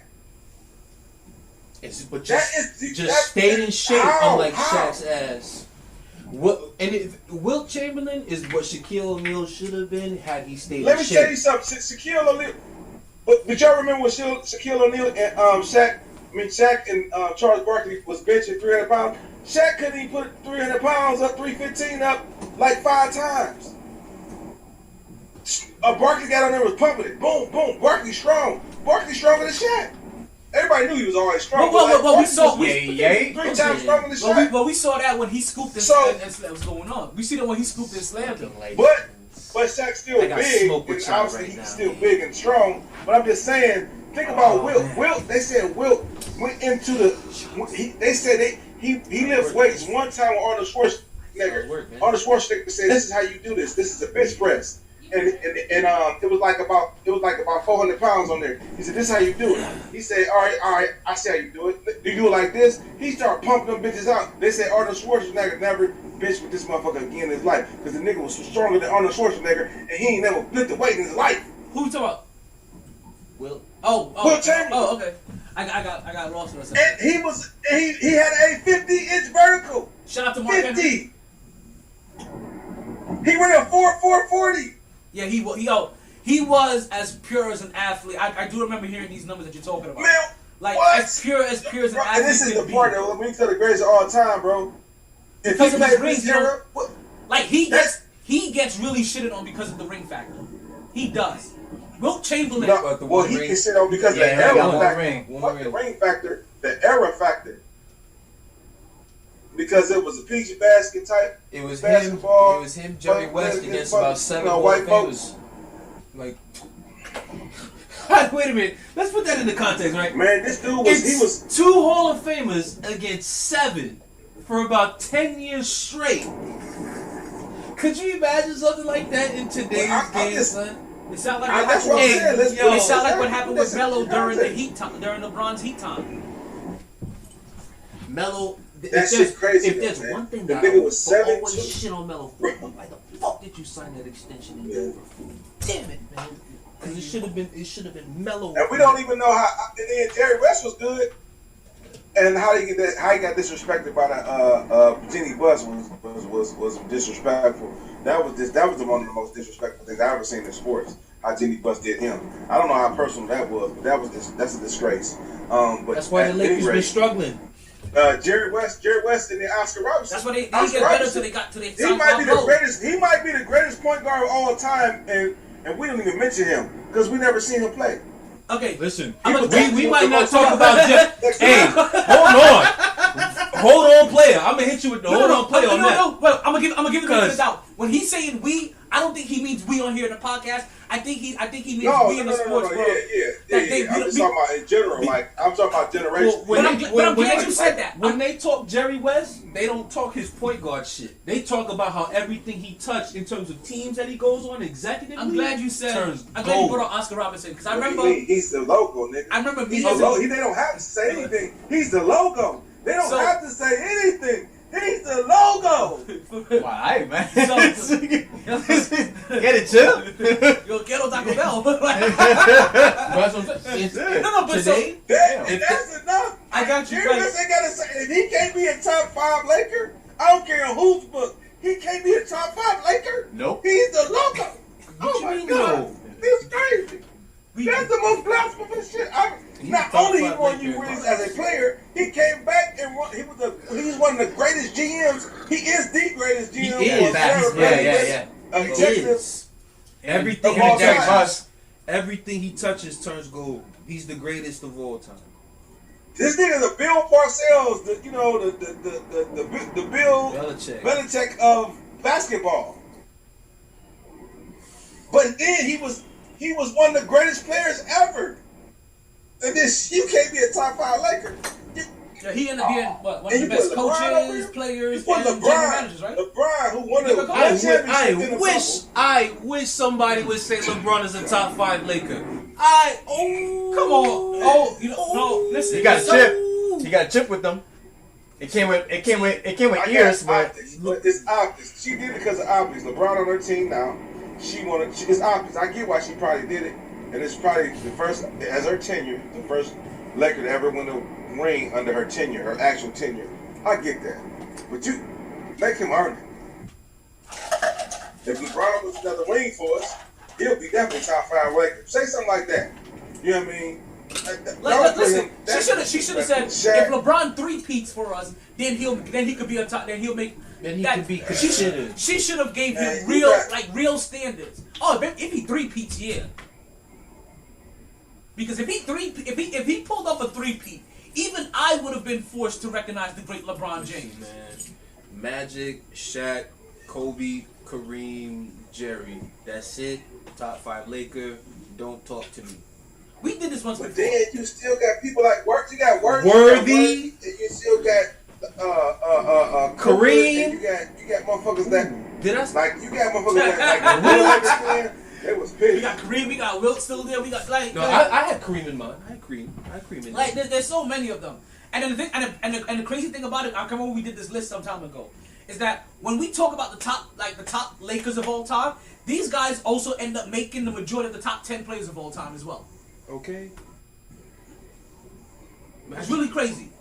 I mean, shit, Magic's the best point guard of all times. It's like. So let's talk about something that has been real crazy. That's been. Did you get that shit? What's that? Did you get that list? Did I see that list? Did I see that list? I ain't seen that list about the list about the. Oh man. Nah, you didn't send me the list about the list. About the list. Isaiah. There was Isaiah. Oh, I saw that list. Top 5 point guard. No. I commented on the list that you made. You didn't send it to me, but I commented on it. Yeah. I commented with an X. That's something we need to be talking about on this. Yeah, X like Van Axel? I was like X's and crossover. Oh no, ball handlers. Oh, there's handles, period? Okay. The ball handlers. Yeah, ball handlers. Was Rob Strickland on your list? Wait, was Rob Strickland on your list? No, he wasn't on there. Okay. He wasn't on. No, it wasn't mine. It was just a random ass like top 10 up skip to my losing some site, man. I'm like, man, this don't even make no sense. But it was missing Kenny Anderson, it was missing Rob Strickland, and it was definitely missing who else was missing? I didn't see this list, so I can't. Damn. But it was basically it was Isaiah 10. I think it was Nash 9. Nash. Ah man, yeah, Nash was like 9. Hardaway was in there. Hardaway was in. Hardaway's valid. Hardaway's valid. I think Hardaway. It was Jay Will at 5, and it was Hart was at 5, I think. Then it was Jay Will. I don't know, something like that. Then it was Iverson, Curry, and Kyrie, number 1. So it was that's for the most part what I remember. Damn, niggas ain't see shit. Yeah, but it was kind of weird because they didn't have Van Axel. I just said it, Nick Van Axel, Rob Strickland, Kenny Anderson. Like them niggas right there. It's Steve Nash. I mean, I like Nash, but he wasn't like a crossover wizard. You know what I'm saying? He was a good ball handler. He just kept the dribble alive. He just kept the dribble alive. Yeah, That's all he did. But how do y'all feel about this? Leaving Magic off the list. Like, how do you leave Magic off a list like that? And tell me why. Like, I understand why, but when you think about it, how is that possible to leave Magic fucking Johnson off the list? If you're gonna put Steve Nash in a handles list over Magic, yeah, that's what I'm saying. When you say when you think of ball handles, what do you think? What do you consider ball handles? Just a crossover? When I think handles, I'm thinking about like pure like handles, like just the way you handle the ball, like. You know, you can't leave Magic off the goddamn list. Can you? I don't remember you can, but It's Magic. Standing up? Yeah. It's Lightning's up 1-0. How you gonna leave Showtime off the list though? Like that's crazy. Is Magic number 1? Like he got drafted by LA. He wasn't on it. He wasn't on the list. He wasn't on the list at all. How's See, can you pull up that list? Can you pull up that? Go to my page and pull up that list. It's on your Instagram? Greatest Lakers? It's on my Facebook. No, the top 10 ball handlers of all time. I took that. I watched YouTube, and it was like some, one of them sports sites and shit. Isaiah's up there. I know that for sure. Yeah, Isaiah was 10. And then like Isaiah was 10? like 9 or some shit. What? Huh? Isaiah was 10. Yeah. I mean, can we jack Isaiah Jamal Crawford? People. Can we No, jack that's who was at the top. That's who was. It was Jamal Crawford. Was on there. It was Jamal Crawford. Okay. Then it was Curry. It was Harden. It was James Harden. Jamal Crawford. Curry, Iverson, then Kyrie, I believe. I got you. That was the top 5. And I'm gonna put it in. See, Isaiah got better. Isaiah got better handle than Alright, so here we go right here. CP3. Y'all see it on the screen? CP, that's who I forgot. CP3 Yes, might have been I was low key saying like CP3. So they have Kyrie at 1, Iverson at 2, Crawford at 3, Curry at 4, Jay Will at 5, Harden at 6, CP3 at 7, Tim Hardaway at 8, Nash at 9, Isaiah at 10. Nash. But how Tim Hardaway at 8? Yo, Nash. That's why That's crazy, ain't it? That's the reason why I thought this was a crossover list, but this is just talking about ball handlers? Yeah. Yeah, that's why Nash made the Tim list. Hardaway was Tim Showtime. Hardaway. That's why Nash made the list. Him and, Yeah, Tim Hardaway. but you can't. Niggas could not stop that. Was still Showtime. Like Like, how you leave? How you like? got Your Magic? yeah, this list lose all validation when you don't have Magic on here. It's like, well, Magic. yeah, that shit crazy. Because, That shit because you crazy. have to ask the question, right? You have to ask the question is who do you take Handle. out? And I think we all and I already know who I'm taking out. Nash. You ain't gotta tell me. I'm taking Right. out Tim. You taking on him? I'm Jay Will? taking out CP3 in there. I'm taking out I mean, Tim. CP3 is cold. I ain't gonna I'm taking out lie. Tim Hardaway. I'm taking out Harden too. I'm taking out Harden, CP3 in there for real. I like Harden, but I mean, he you made gotta people think fall. about I ain't gonna the lie. handles. I ain't gonna lie, we can It's jack Ray for Austin handle, too, though. with the handle. It's handle. Yeah, It's he got to different. move. Like It's Harden different, got like- to move. Like he got to Like move Magic too. didn't have handle. You know Like what I'm yeah, saying? he was a great point guard, but we talking about handle between the legs around the back, all that. Whack. That's We what I'm talking like, about. yo. We talking about the Isaac crossover with the My kid. first question is The Rob Strickland. crossovers. Like, where's Rob Strickland? Rod That was my Strickland. very first one. Rod Strickland, Ray for Right. Austin. Shit. Like, when you first saw it, like, where's Rob Yeah, Strickland? oh, Hey, damn. I know y'all pretty young. Skip to my Lou. Listen, come Yeah, here. yeah. I saw David Rivers. I David saw Rivers Skip had to my handles Lou. for I days. saw Skip to my Lou at the park, B. Yo, Yeah. Shit. son. Yeah. I saw that shit up Listen, close man. and personal Yeah. at the park. I give Steph when I was Marbury young. better handles than motherfucking CP3 and Nash and Tim. Yeah. Well, not CP3. If you go through CP3 list, he got. No, CP3 But he- has I'll moves. put Stephon Marbury above James Harden. Like, see, it's CP3, it's Stephon Marbury, Marbury got handles. franchise, Kevin That's what I'm talking Johnson. about. Kevin Johnson, those are the kind of same kind of players. They just made moves so they can get to the cup. Baron Davis, you know what I'm saying? They made moves to get to the is cup. subtle They shit. had handles, but they made aggressive moves so they could get to the cup. They wasn't like a ball handler. They were just, had moves so they could get to that This cup list- and get straight line and bang on out. You know what I'm saying?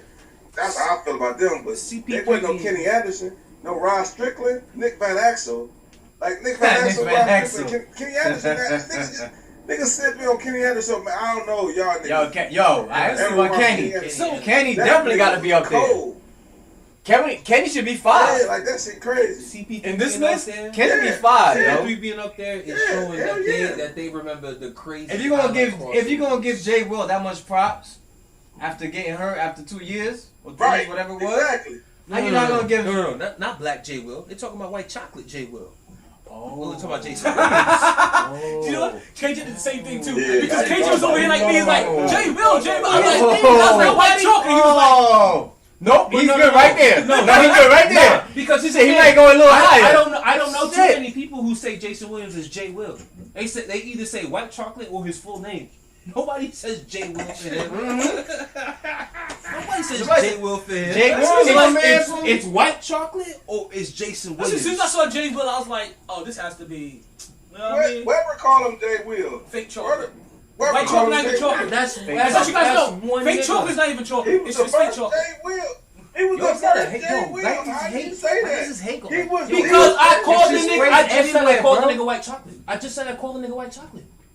I just said I called the nigga How white does this chocolate. hate just spread all over, yo? Like even white chocolate, don't it's just not rate white. this. It ain't even real chocolate. Like he's like, it's not even real chocolate. Like his hate just Because you, goes so. that's because Yo, his hate that's because you just 30. spreads That's 'cause you everywhere. 30, bro. Oh, what the fuck you think? My hate? Your hate? What? How you? What the fuck? He said white chocolate. He's like you truly was like, I didn't even real chocolate. White chocolate. You know what I'm saying? You know what I mean? Like, yo, just hated on That like. shit is fake chocolate. And he's like, yo, again, he caught himself. Rewinded. He caught himself and said, well, chocolate ain't real chocolate. Ain't real White chocolate chocolate anyway. ain't real chocolate. That's what I'm saying. That's why I call it fake chocolate. Because white chocolate isn't real chocolate. You're lucky I didn't catch that. Bro. You're lucky. I'm not the one disrespecting greatness over here. Yo, You they clearly all You he so clearly just did. What the Because fuck? they And you play out here talking about? No, listen. In But the real niggas didn't life, play white chocolate is basketball. not chocolate. It's fake chocolate. No, it's actually 38% real. Bro, It's not real chocolate. Oh, bro. here we go. But the Here we hate, go dude, with you the missed statistics. it. It went. Oh, man. Exactly. You was like, yo, Is white that chocolate, white chocolate. 38% real? Hey, lady. It's 38 really real. That shit is 62% fake. And it's 38% real, you heard? And so is Jason Williams' handle. Yo. I never said shit about his hair. You talking? No, you just said about him. Jason Williams about to have your bitch ass flying like Gary Payton on that crossover. No, but yeah, I'll keep him up there. Yo, Jay, of course. Jay Will wasn't Kenny Addison. I tell you that. He wasn't Kenny Addison. Why we have to discredit other people to bring up other people? That's right.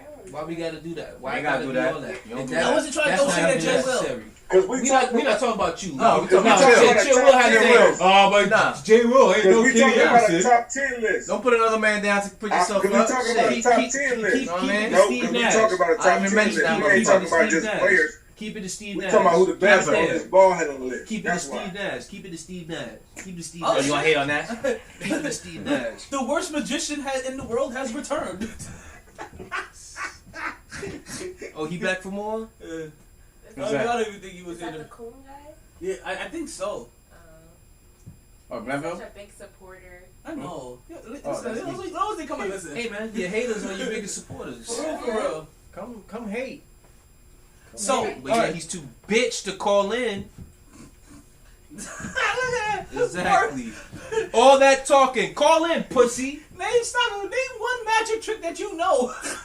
Grand Wizard. Call in, Grand pussy, Wizard. so I can escort you over the lines. Like, show me a disappearing Oh, act. punk ass, fake ass, Grand Wizard, Wizard Kelly, fuck ass motherfucker. So Kenny Anderson. We agree. Ross Strickland, right? We agree. Time after time. Who else? Okay, so we have Stephon Marbury. Okay, So that's 3 players that should be up there. hold on to that. All I know is you leave it J Will at 5. Don't guys, touch. Hold on to that. Don't touch. Hold on to that. We need to touch take a that. hard break. Right, we're coming down to our 2-hour mark in Podbean, so we're gonna go ahead and take our hard break. We're gonna play a quick commercial from the United States Army. You know what I mean? Who are all day. And we're gonna come right back and we'll continue this conversation because also I still need to get it. It's still a topic I need to get into. It's like because we come back. They need to be. I need to definitely make sure. You know what? Let me just do this now. I'm gonna get on y'all. Why I can't tease? I'm gonna get on y'all niggas. I can't even set up a good tease. Because there's too much shit to be teasing. But like, yo, hold on. Wait a minute. I'm gonna get on y'all niggas. The disrespect from y'all niggas. You was not lying when you said it's a motherfucking and only every some night. able to do it. Yo. They're You better educated. This ain't right now, right? And No. Well, I know it ain't right now because the lawyers. I see y'all. Yeah, you are. Yeah. We'll be speaking straight about the wine in this blood. I'll be slurring like a Whatever motherfucker. comes their way. I bought You'll that find shit, them but where the lights I don't bought it on flash. Sunday And action. the only contract they sign is I with bought it on themselves Sunday and action. their country. I've been killing since One day, they may be asked what they did to make a difference in this world. And they can respond, We understand. You'll be back in 3 minutes. I became a soldier. Trust me, it won't take me 3 minutes. Alright, we'll see. All right, sunshine. Yo.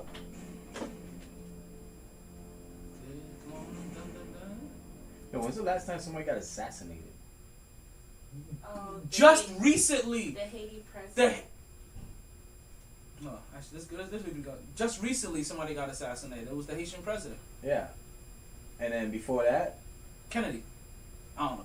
Martin Luther King. that's what I'm saying, right? It's been a minute. That's what I'm saying. It's been a minute. That's all I was trying to get to. Because I was like, yo, is it just me?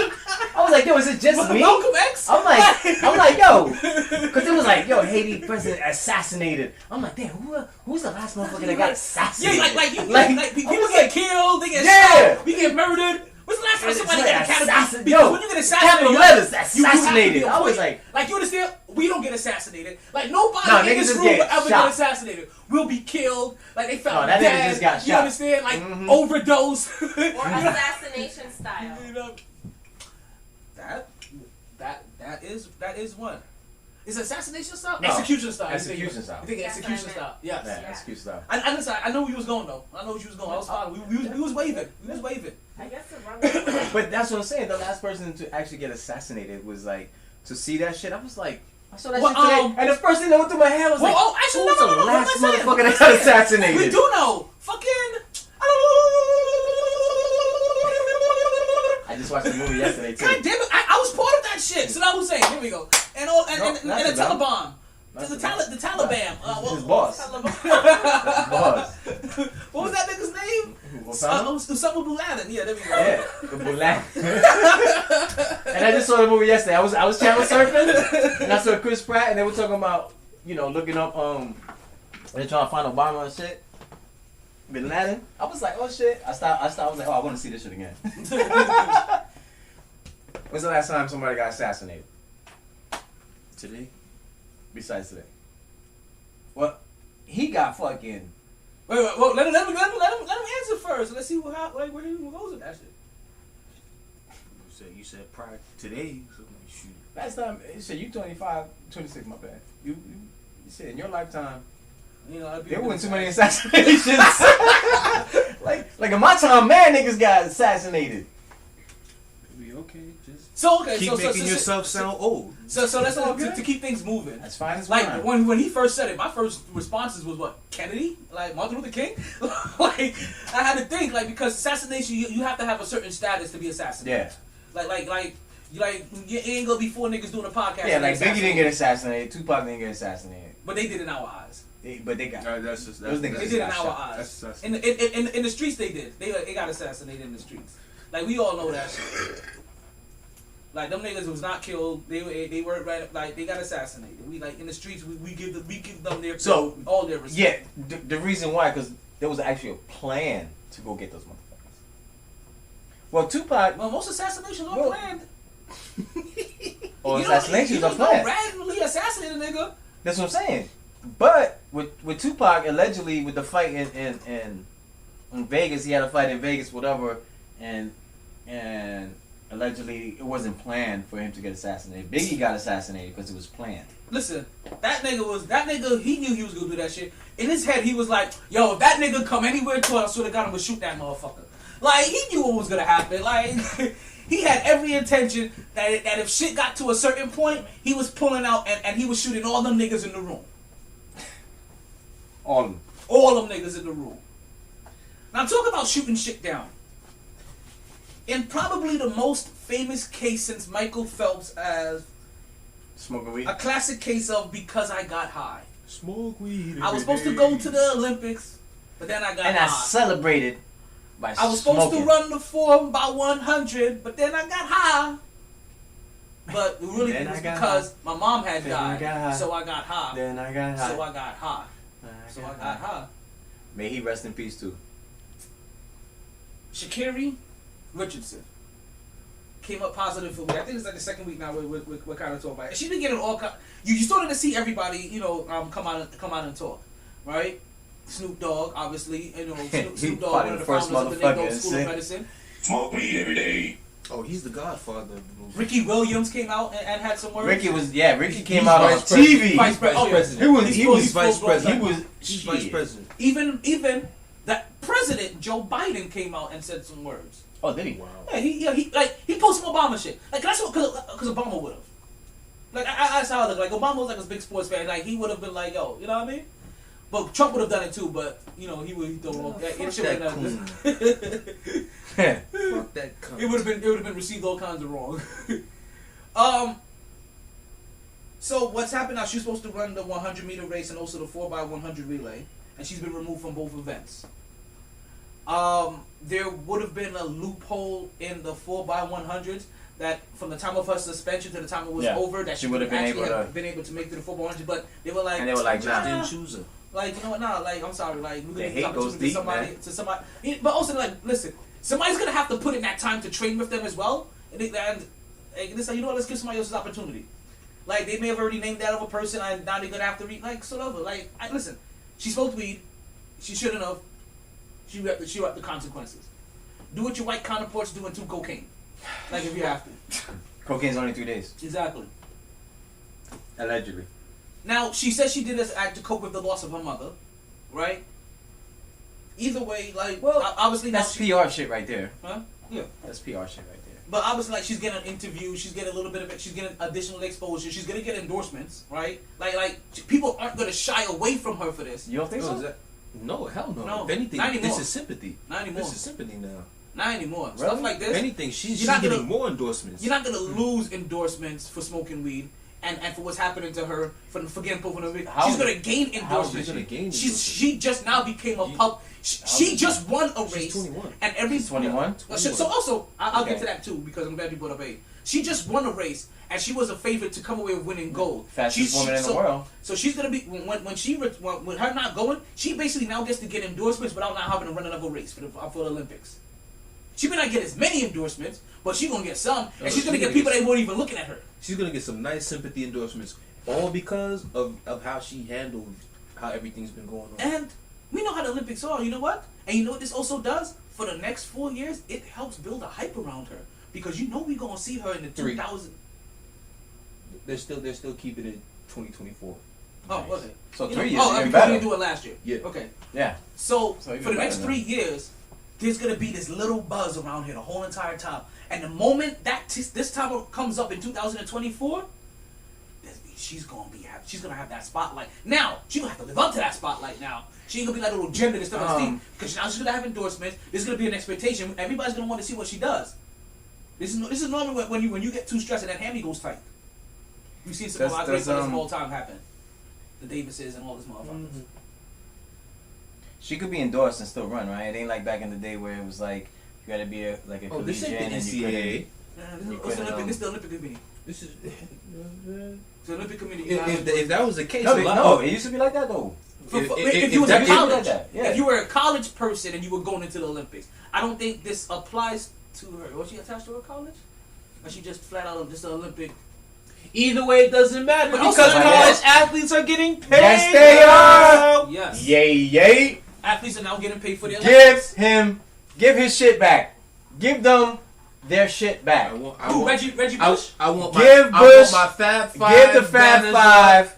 Give everybody their shit back. I need Reggie's Heisman and stats to matter because there's a whole generation of people now who don't even know how ill Reggie Bush was in college. And that's a damn shame, son. If you don't know how ill Reggie Bush is the reason I started watching college football. Back his shit. Reggie Bush is the reason I started watching college football, son. What? You know back his shit, bro. Are you serious? Well, I started watching college football because of Miami. I mean, big up to you. Big up to you. What's that? And speaking of that, I want our shit back too. Because they took wins from us too because of that paid shit. Who? Ohio State? Come on, man. Not Ohio State. LSU. My fucking wait. LSU? No. Wait, who we talking about here? Get it, yeah. God damn it. It's the it's in the burgundy bag in the middle of the seat. Right there. Do what you gotta do.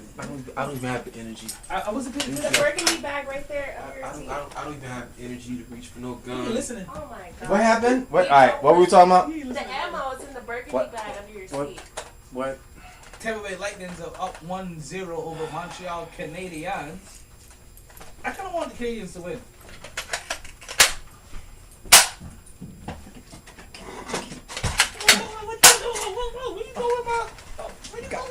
I can't. Whoa, come on. I can't. God damn it! Get it! Yes, right in the mouth. Oh, did he catch me? What his name? Who? Who you talking about? Who you talking about? Ohio State, motherfucker. This fucking Oh shit. Ohio State. With those bitch ass. You talking about that interference? How you shoot me back for some shit you said? I'm saying, right? You saying some dumbass shit. I don't know what I said. You don't know. Even more. You need to get shot again. I just want to throw the pistol whip your ass. Like, for saying that shit. Like, man, listen. I guess you guys are talking about the U. You guys, if you guys, Yes. Okay. We talking about the I'm U. like, if you guys are getting sensitive about Ohio State, you must have been talking about the U. Yeah. So you're not even listening to what we saying, huh? Mm-hmm. I was embarking on a different journey. Yeah. Jesus Christ. Yeah. As you was embarking on a different journey, saying the wrong shit. LSU's my number 2. Oh. Because I went to school there. See, I was just thinking about like what school, like, and then I don't even know why Ohio State popped, but I was trying to think of LSU more than anything else. Yeah. And you gonna say that without smiling? Can you say that without smiling? What? What you just said? Ohio State? Yeah. No, listen, it popped in my head. You know, yeah. You know why though? Listen, Pass interference? Really? Really? can't believe Really? Look, there it is. There it is. I can't believe they did There it is. Everybody's celebrating. But flag on the play. See, he knows flag that. on the play. He knows that, but this is the same guy who be shitting on college football. I said, chill. I know you gonna hear this. Chill, Will. I said, get him back to the line. Man, son, it's alright. I already sent him this screenshot. He was like, this fucking guy. I couldn't help it. I was so annoyed that you said that shit. What did I say? Anyway, give them back their shit. College players are getting paid, which is awesome. Word. But you know what that this was means? the point. But you know what this means now? What? There's gonna be a whole bunch of LeVar Ball situations now. You know what? You know what's going no. What's No, going to happen? That's what's gonna happen. Because now parents, if you're a smart parent, you're gonna start marketing your child from the time that they're around middle school. So that way, when you come at them, especially if they're really good, junior year, senior year, I might as well start. Hey, Crespo. Let's start. You better get on it. But did you hear what UM is already doing, right? Yeah. Like there's a dealership that's gonna be paying their scholarship players $500 a month. $500 a month.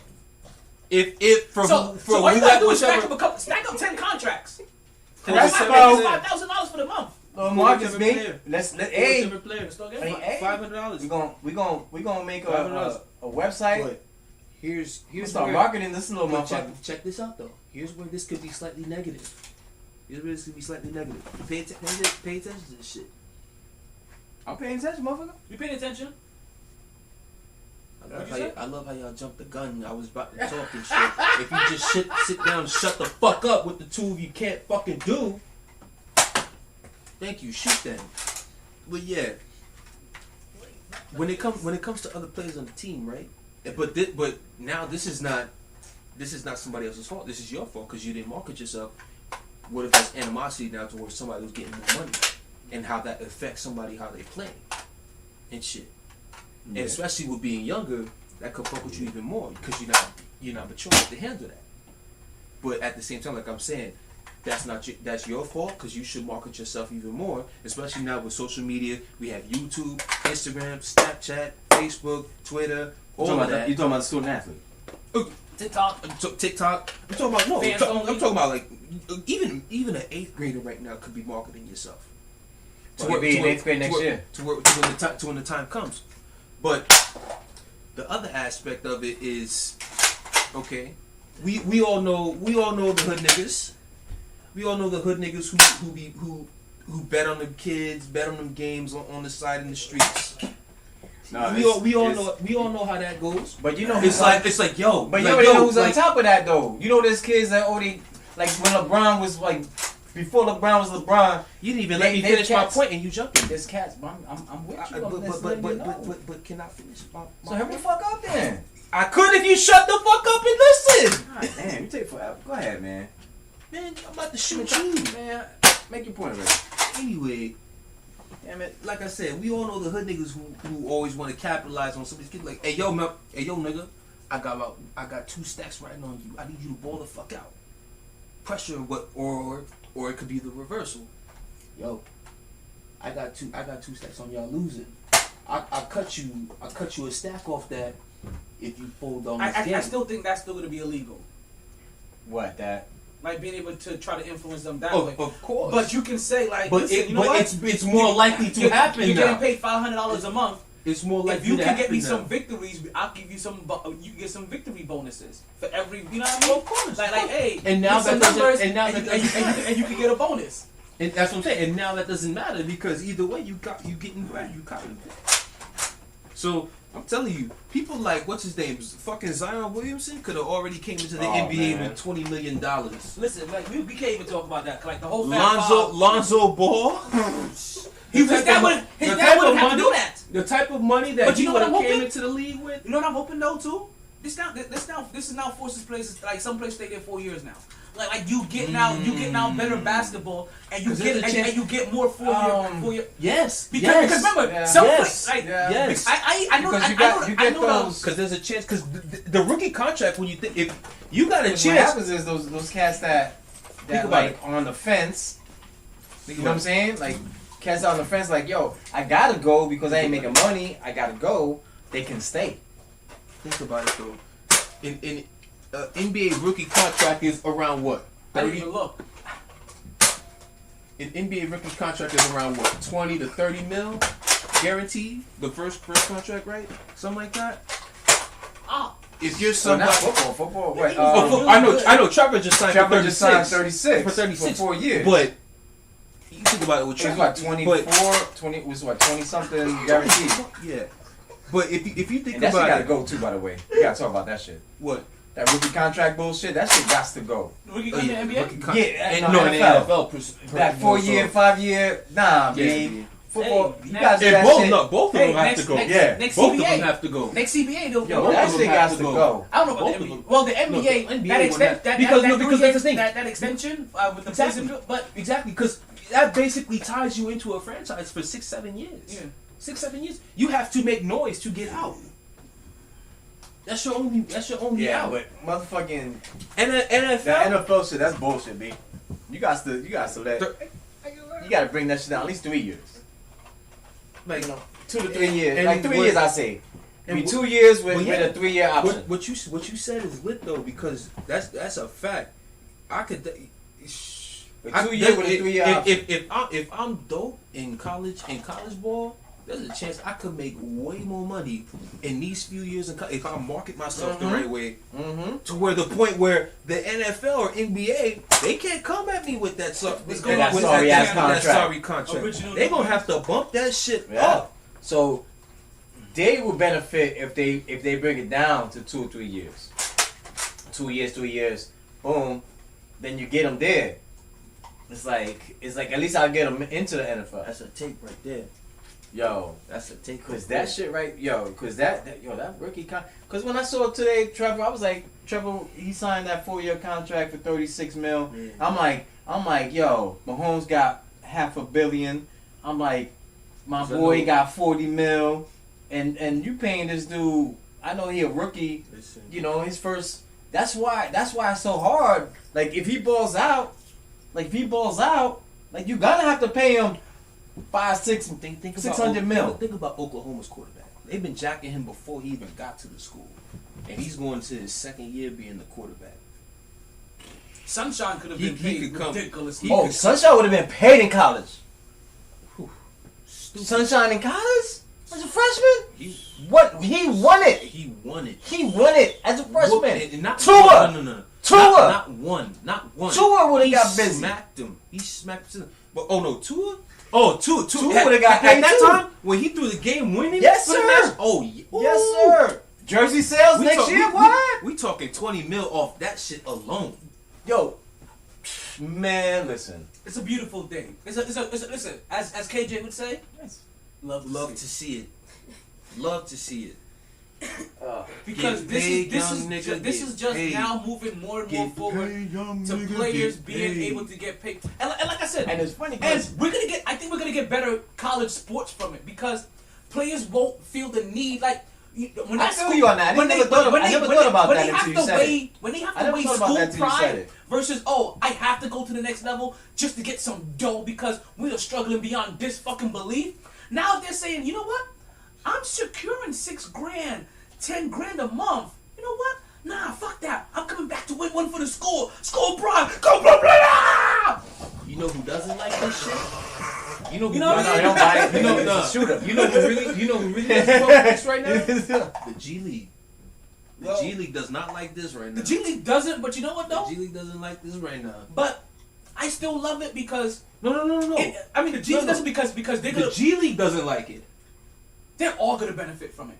They're all so gonna benefit so much because you know what? Because it's like, wait a minute. Nah, the only reason I was coming to y'all is because it was illegal to cop that money. Now I can get that money. I can get that money and go to the school I want to. So I can go to the school I want to go to. So I can go to the school I want to go to. Exactly, because some of the guys that are coming out from the G League, I forgot about. But see, I forgot about. But now, because then I talked about nothing. But now it's a smorgasbord. That's why they said my man. Is it a third? Look, dude? out of high school, everything. Listen, out of high school, what it is now, everything's available. You want to know what? You want to go to college and get paid? You go to college and get paid. If you don't think you can handle it in college, go to because you know what? There's gonna be be some stupid motherfuckers that don't belong in college. I'm sorry. Those stupid motherfuckers don't have to go to college. You don't have to find a way to fit them into a curriculum. You don't have to make exceptions for them dumb motherfuckers anymore. Send them to the goddamn G League. You know what? Listen, that's why that motherfucker. That's why Ben Simmons went. That guard. Before he fell down, he was like, "Yo, you know what? I'm good. I'm just gonna focus on mine." Listen, we've all been around enough athletes in high school to know, like, there's some motherfuckers that don't belong in college. Those motherfuckers can go straight to the G League. I helped 3 of those niggas. That guard from Gonzaga who had hit that game-winning shot in the final. The crying nigga? The crying motherfucker? Adams? No, Suggs. Oh. Yeah, when he hit that. Remember Jalen? I was going back to the white dude. When he hit that game-winning shot against UCLA in the Final Four. Toby? No. Jalen Suggs.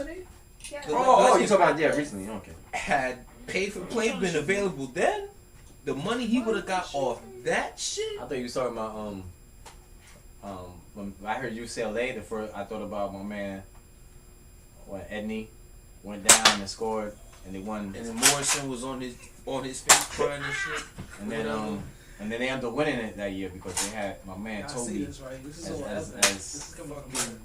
fucking Chris Jenkins and whatnot. When he hit that game winner for Villanova.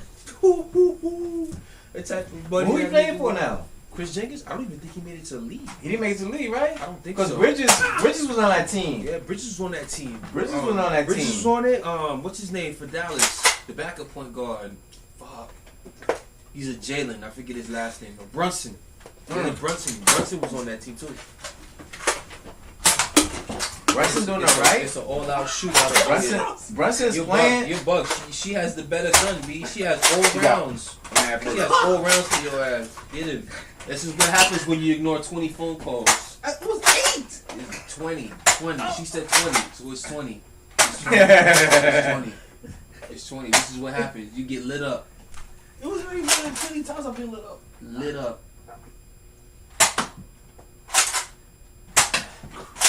Jesus, come on now. Aim that shit back. Got your knock the glasses off and everything. Got your ass. Alright, so let's move forward to another topic, right? And this one actually ties into what's happened with how the NBA finals are playing out. We got to see both closeout games, and in these closeout games, they both Phoenix in 4. Well, I'll whip your ass. They both had very interesting factors, right? In the Suns closeout game, Chris Paul came out. That's all that needs to be said. He came out and he balled, and we saw 41 on the head top. We saw who I have renamed now Rat Beverly. His name is no longer Pat Beverly. His name is named Rat Beverly. He did some rat bastard shit that I was like, whoa, what the? But you know what? You know what even more shocked me? Nobody from the Phoenix squad went and made an aggressive move on him. They all just gave him the whoa, what the fuck, dude? Nobody. Part of me is like, well, you about to go to the finals. You don't want to risk nobody getting suspended. I get that, but that's why there should have been like the 15th man on the fucking bench. Should have came and gave him one of those linebacker blocks. Just fucking raised his whole fucking chest cavity. Nigga, had it been me. I would have checked him. Had I been the 15th, I would have had him up here by the neck. Are you... Yo. Forced... Because you know the what? The whiplash alone, the injury... And then this motherfucker, Chris Paul, is a motherfucker who always gets hurt and whatnot. Something like that could have fucked him up. Oh, no, yeah. That was some really grimy shit. Word. Real... Had Chris Paul really got hurt off that shit? Wow. Put it this way. Wow. You know what? You know what? And I didn't prepare for this. I really didn't prepare for this. That's why I don't have it loaded up. But Patrick Beverly gets on our piece of shit award list. He's a cunt.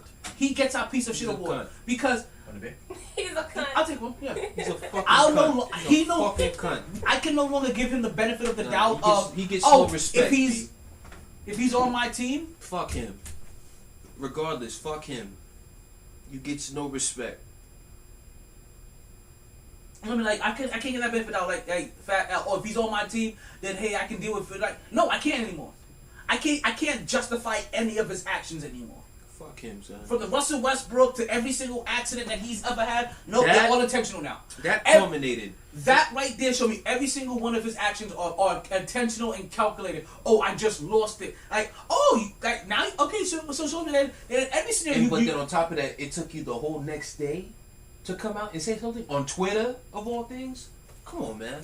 Fuck out of here. After you getting your ass tapped at home, CP didn't even fucking say anything to you. Just looking at you, and you turn around, you do that? Oh, bro, you have no respect, son. We all talk about. Trust me, I'm not the best loser in anything. Trust me, I'm not either. But if you working my squad at home like that, I can't say shit. It's like, hey, we got busted in the mouth. We didn't come out ready to play. That's not the other team's fault. That's on us. If I need to be pushing somebody in the back like that, go push playoff P in the back like that.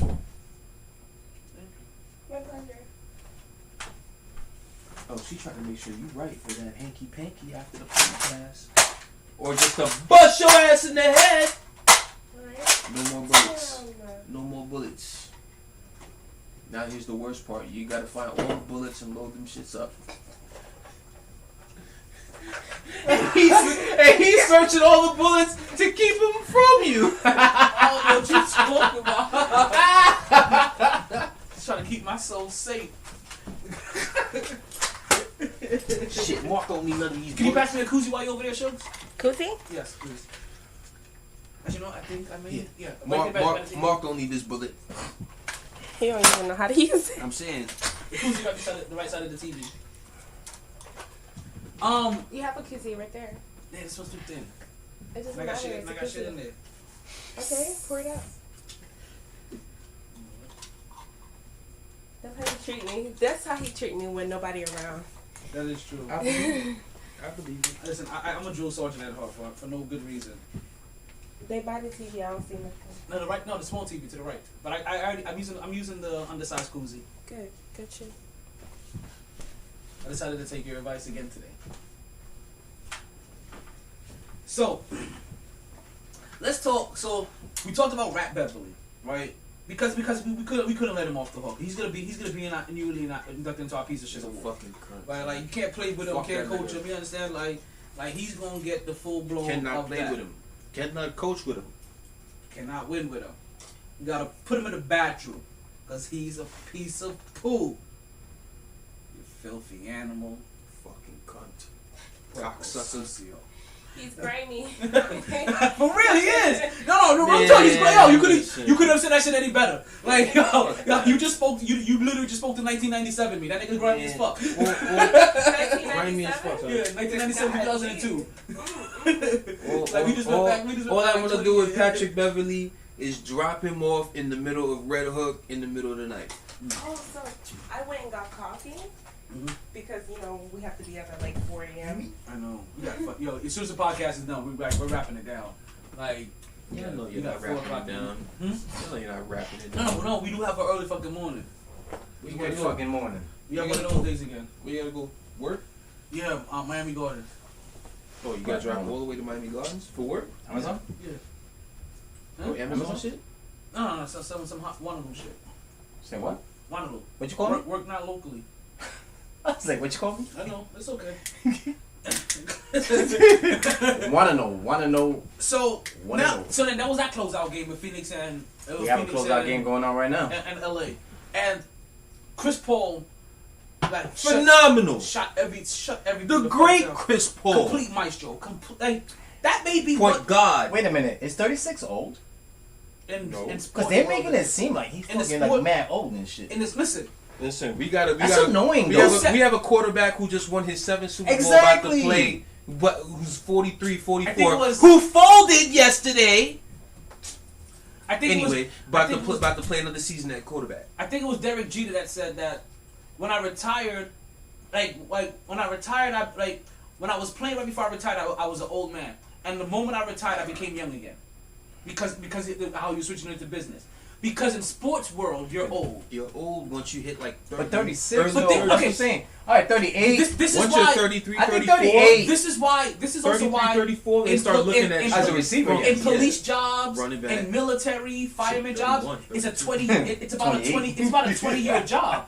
Like you guys remember this? In these jobs, police officers, military, right, firemen, they're about a 20-year job because of the physical toll it takes on your body to be able to maintain that. So basically, by 38, 40, they're like, oh, you can retire. 41, you're done. We know what the fuck you had to maintain.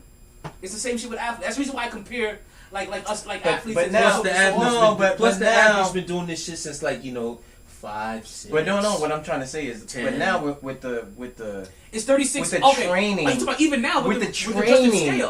With the training. The training, with the training and the way technology and the technology and what you can eat and all that. It's 36 old. 36 may be the minimum cutoff now. Me at 25 and him at 25, totally different. Me at 25, yo, I was in shape. I was in great shape. But now at 25, with the way you can eat and the different muscles you can hit and the core, because we didn't have core work. We had core work was like this. This is our core work. All the resources. You know what I'm saying? If it ain't that and running, yeah, that was our core work. All the resources. Don't nut quick. The biggest thing that told me that the shit has changed, I saw a motherfucker who flat out ripped his entire knee off in December, but by September was starting week 1 and was 9 yards away from not only just the greatest rushing season of all time, should have won MVP that year. Facts. Fucking Peyton Manning.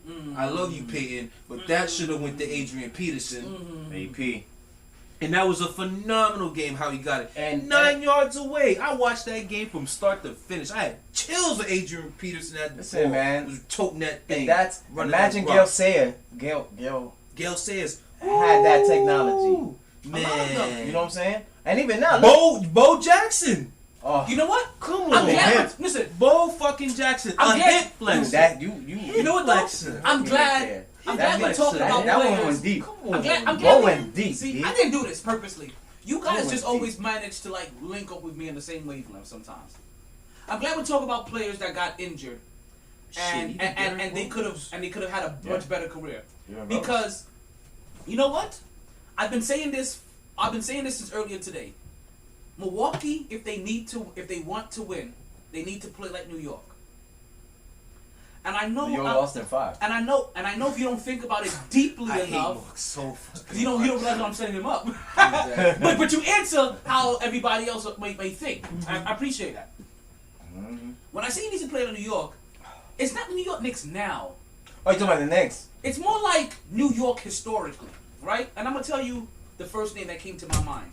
And I'm glad we were talking about injuries, because it's actually a guy that got injured as a New York Knick, and that injury derailed his career, and we didn't get a chance to see it with Patrick Ewing. Oh, Patrick. No, with Patrick Ewing, who is Bernard King.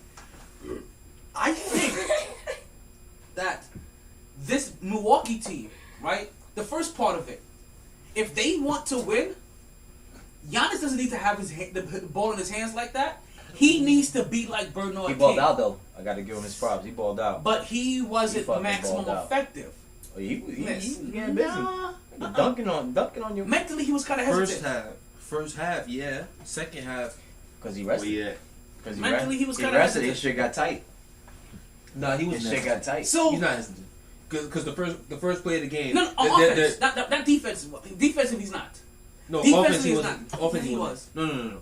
It was something off in his offense. Absolutely not. If he's hesitant, the very first play of the game, they're not calling no lob. They're not calling no pick and roll lob for you. Not at all. Listen, if you're hesitant, not at all.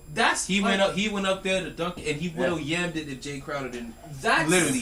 That's also on the same. That's also on the same mental. It's the exact kind of play that got him hurt. And I know and in the chase down block, what I'm saying is that's the same. That's mental warfare. Like when Patrick Ewing was in Georgetown, and he made up the mind that I'm just gonna block everything that comes out of, even if it's a goaltend. Like they knew that what they wanted to do, not only for himself, but also what to give the impression to the other team. I get it. That was hard though when Patrick did I that still shit. thought he. And you saw the way he goaltended? Because Giannis that shit was way the Because Giannis did the same thing too in this game. Like one of the first couple of shots, he goaltended like a motherfucker. Like he just wanted to show that he was good. Yeah. And he had a couple of chase downs. And the two-handed dunk, I don't think that he was the two-handed dunk was he dunked it, but he he wasn't over the rim. But I don't think that he was himself. I mean, keep it real. Nobody playing in the finals right now is 100%. Yeah. I don't think he was himself. Like in this game, but like they told they were doing. I'm sorry, they did a interview with CP3 and I don't know what you're talking about. Yeah, it was Andrews. I don't know what you're talking about. Miliga Andrews asked him about. Oh, I saw you got your wrist taped up and all this. Hey, and Jimmy Butler got that too. Let me find out. Jimmy Butler was beasting in the bubble. That's why he made the finals. Whatever. She was looking at that nigga like, so you can't use your wrist? So he was like, I don't know what you're talking about.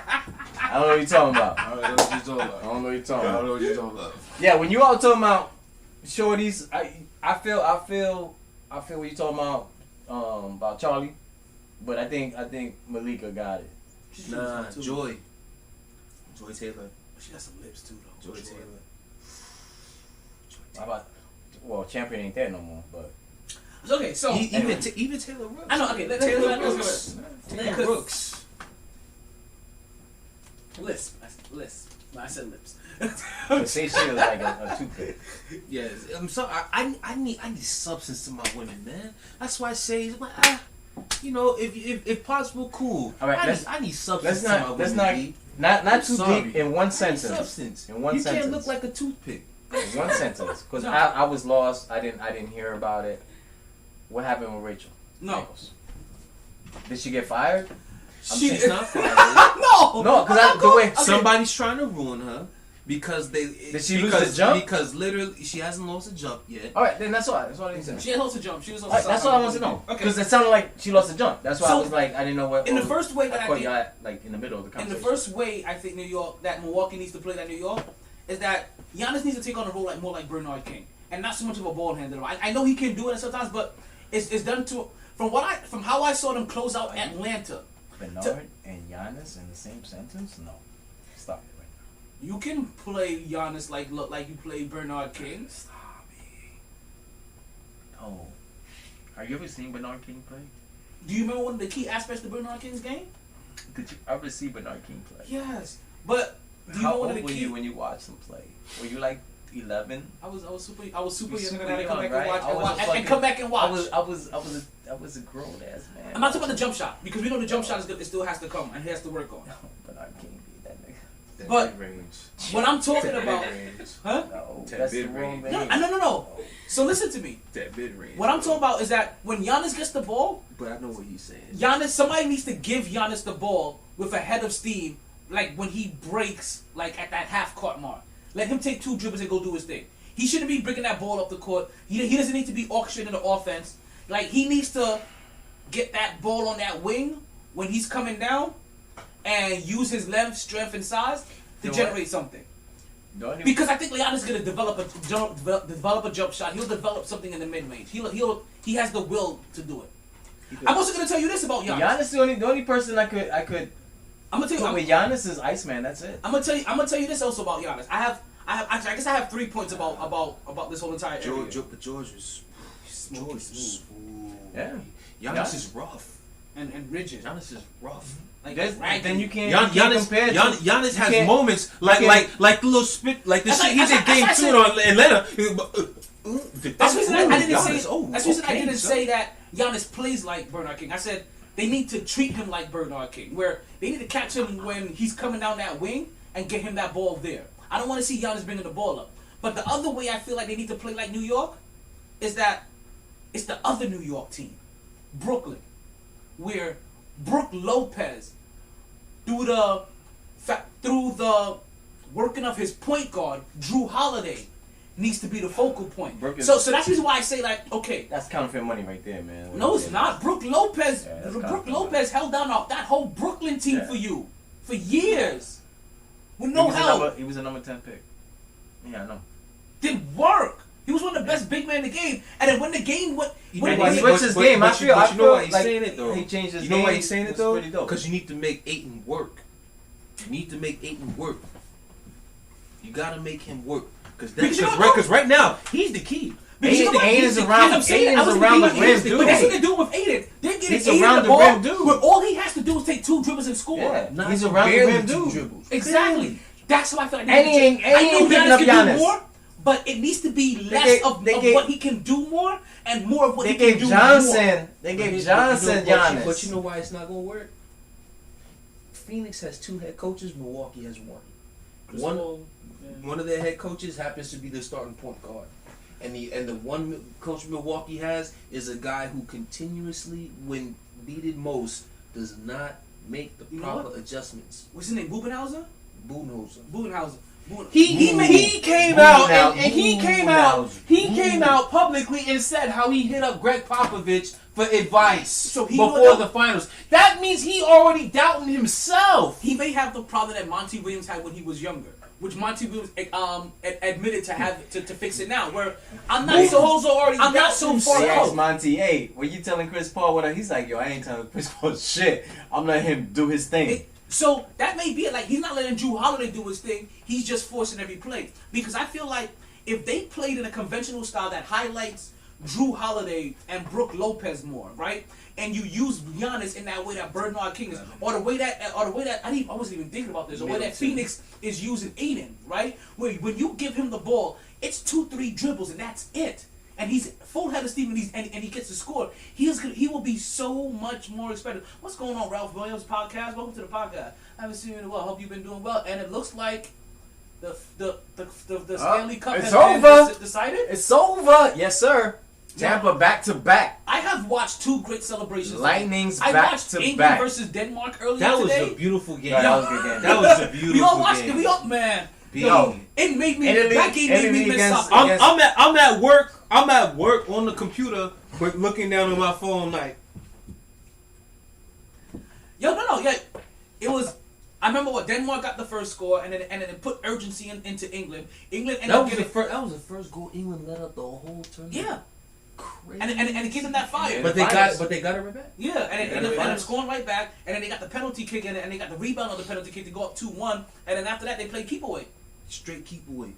That motherfucker. We talk about Tyreek Hill looks like like he's doing fast forward. The motherfucker Sterling on England. So just real quick. Look like the Lightning won Stanley Cup. The Bucks won. We know and where the you're Bucks going. won. So Tampa won again. So will Tampa win again? Because we know it ain't gonna be Steelers. Let's keep it real. And we know it's not gonna be the Cowboys. We cannot say that. Okay, we know it's not gonna be the Cowboys. We know that for a fact. We cannot say that. I'll put $200 on it at the Cowboys, and I don't bet that kind of money. I can put $200 at the Cowboys. I'll bet a deductible on that bitch. I'll bet you a smooth G. At the Cowboys. The Cowboys winning the G. But I'm saying they got a better. $1,000. I'm saying I'll bet you $100 right now. Better opportunity. Nah, I would put more. Chance. Nah, talent right now. Right now, would you put more money on the Steelers winning the Super Bowl or the Cowboys winning the Super Bowl come this football season? More money? No. Who would you? Yes. Who would you bet more on? money. Who would you bet on? More money. Who would you bet on? More money. More money. You got $500. You got to pick the Steelers or the Cowboys for this NFL season. Who would you bet on to win the Super Bowl? One tiebreaker. Between the Cowboys and the Steelers? To win the Super Bowl. Who has a chance? You had $500. And that's the only 2 choices. You got $500. You 2 choices. You got to put $500 on who's going to win Super Bowl. There's no other teams. No other teams. Huh? No other teams. Nothing. Who's more likely to win a Super Bowl this year? And it's those 2 teams. Those 2 teams. That's it. Nobody else. Who you gonna put the $500 on? Who you gonna put $500 on? Who you gonna put $500 on? No, you have to. You have to. You have to pick. That's it. You gotta pick one. It ain't even your money. You just gotta put $500 down. Hey, here's $500. Who you gonna think gonna take? Steelers or Cowboys? All I'm telling you gotta put it down. All I'm telling you is one red coach. Or black. Hey, my one pitch to you. Listen. All I'm telling you is one coach. Red or black. Coaching for 13 years. Red or black. What you put it on? You can't red or black. Red or all black? I'm telling you is one coach Red or has been black? there for 13 Who you years gonna put it on? and has not had one losing season and has a Super Bowl ring with that team. That's all I gotta tell you. That's all I gotta tell you. That's all I gotta tell you right now. Yeah. That's all I gotta tell you. Yeah. That's all I gotta tell you. That's true. All I gotta say is that's all I gotta tell you. That's all I But I gotta tell don't you. believe in Tony Romo anymore. Not Tony Romo, Roethlisberger anymore. exactly. So you believe Dak over Roethlisberger? Yes. They're damn near equal at this point in time to me. Stop. Oh, to you, okay. Dak ain't better than Tony Romo at this point of his career yet. Fucking like Ben, they're you kinda talking about equal. Ben, It's- nigga? I know. Listen, you know what I'm trying to say. Ben, they're all ass quarterback. Exactly. Like You talking about a Who quarterback? you gonna put it on? Red or black? Okay, Shut you the fuck up. Who you you see put what it on? happens? Like this is like But here's the problem I have with you. this is You like talking saving about money no. Here's the problem. No. This may be You- the perfect no. intersection. Here's the problem that I have with not only both of y'all, but a lot of people when it comes to Ben. You talking about a quarterback who came back from elbow surgery on his throwing arm I get and what threw you're saying. for 4,000 yards, Okay. 33 touchdowns, 10 And how many? interceptions. Okay, and how many yards did Dak Prescott put up in like only 3 games? 5,000. 1 in 3. And it took 2 more. It One took 2 in more full 3. weeks for anybody to. Okay, I 1 get in it. 3 and with you all got of that. Okay, 1 okay. in 3 We're not with gonna all bring of up that. record because your record last year at the third Was week 11-0. it was fluff. That shit was a Stay Puft Marshmallow Man. That shit All was I'm soaked in the telling fucking you- Twinkie filling. All Come I'm on telling now. you, are you betting on Mike McCarthy or Mike Tomlin? What I'm telling you is that Ben Roethlisberger's decline and whatever we didn't ask for whatever Yes. Dak Prescott's Yes. incline is actually Yes. perfectly matched right now. Yes. Tony Romo and Dak are 500. are the same guy to me. 500. Tony Romo and Dak On black. But 500 I'm on sorry, black. one's coming down and one's trying to go up, and they kind of meet Have right you now. seen the defenses? We got 12 new players.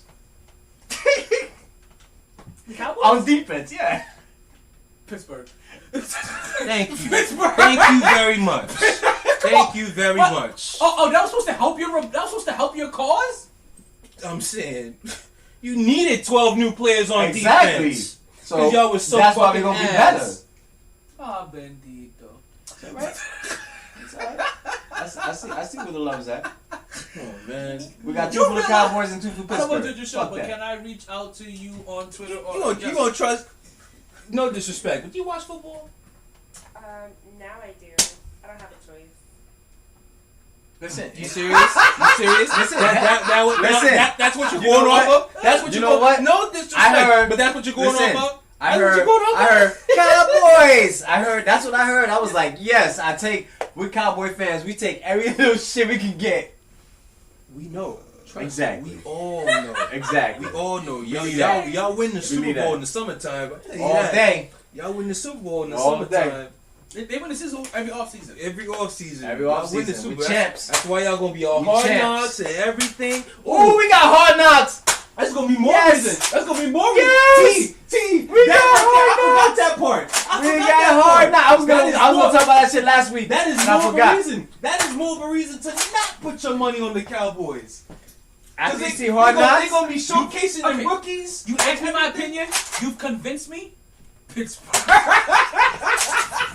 we got hard knocks, Yo, bitches. you understand? Hard knocks. Mark, you understand what I was saying here? I was really having a hard time picking Pittsburgh. So I was like, I see Tony Romo, I see Ben Roethlisberger's decline, and I see Dak Prescott's incline. They may be at the perfect cross section right now. Like they're intersecting right now.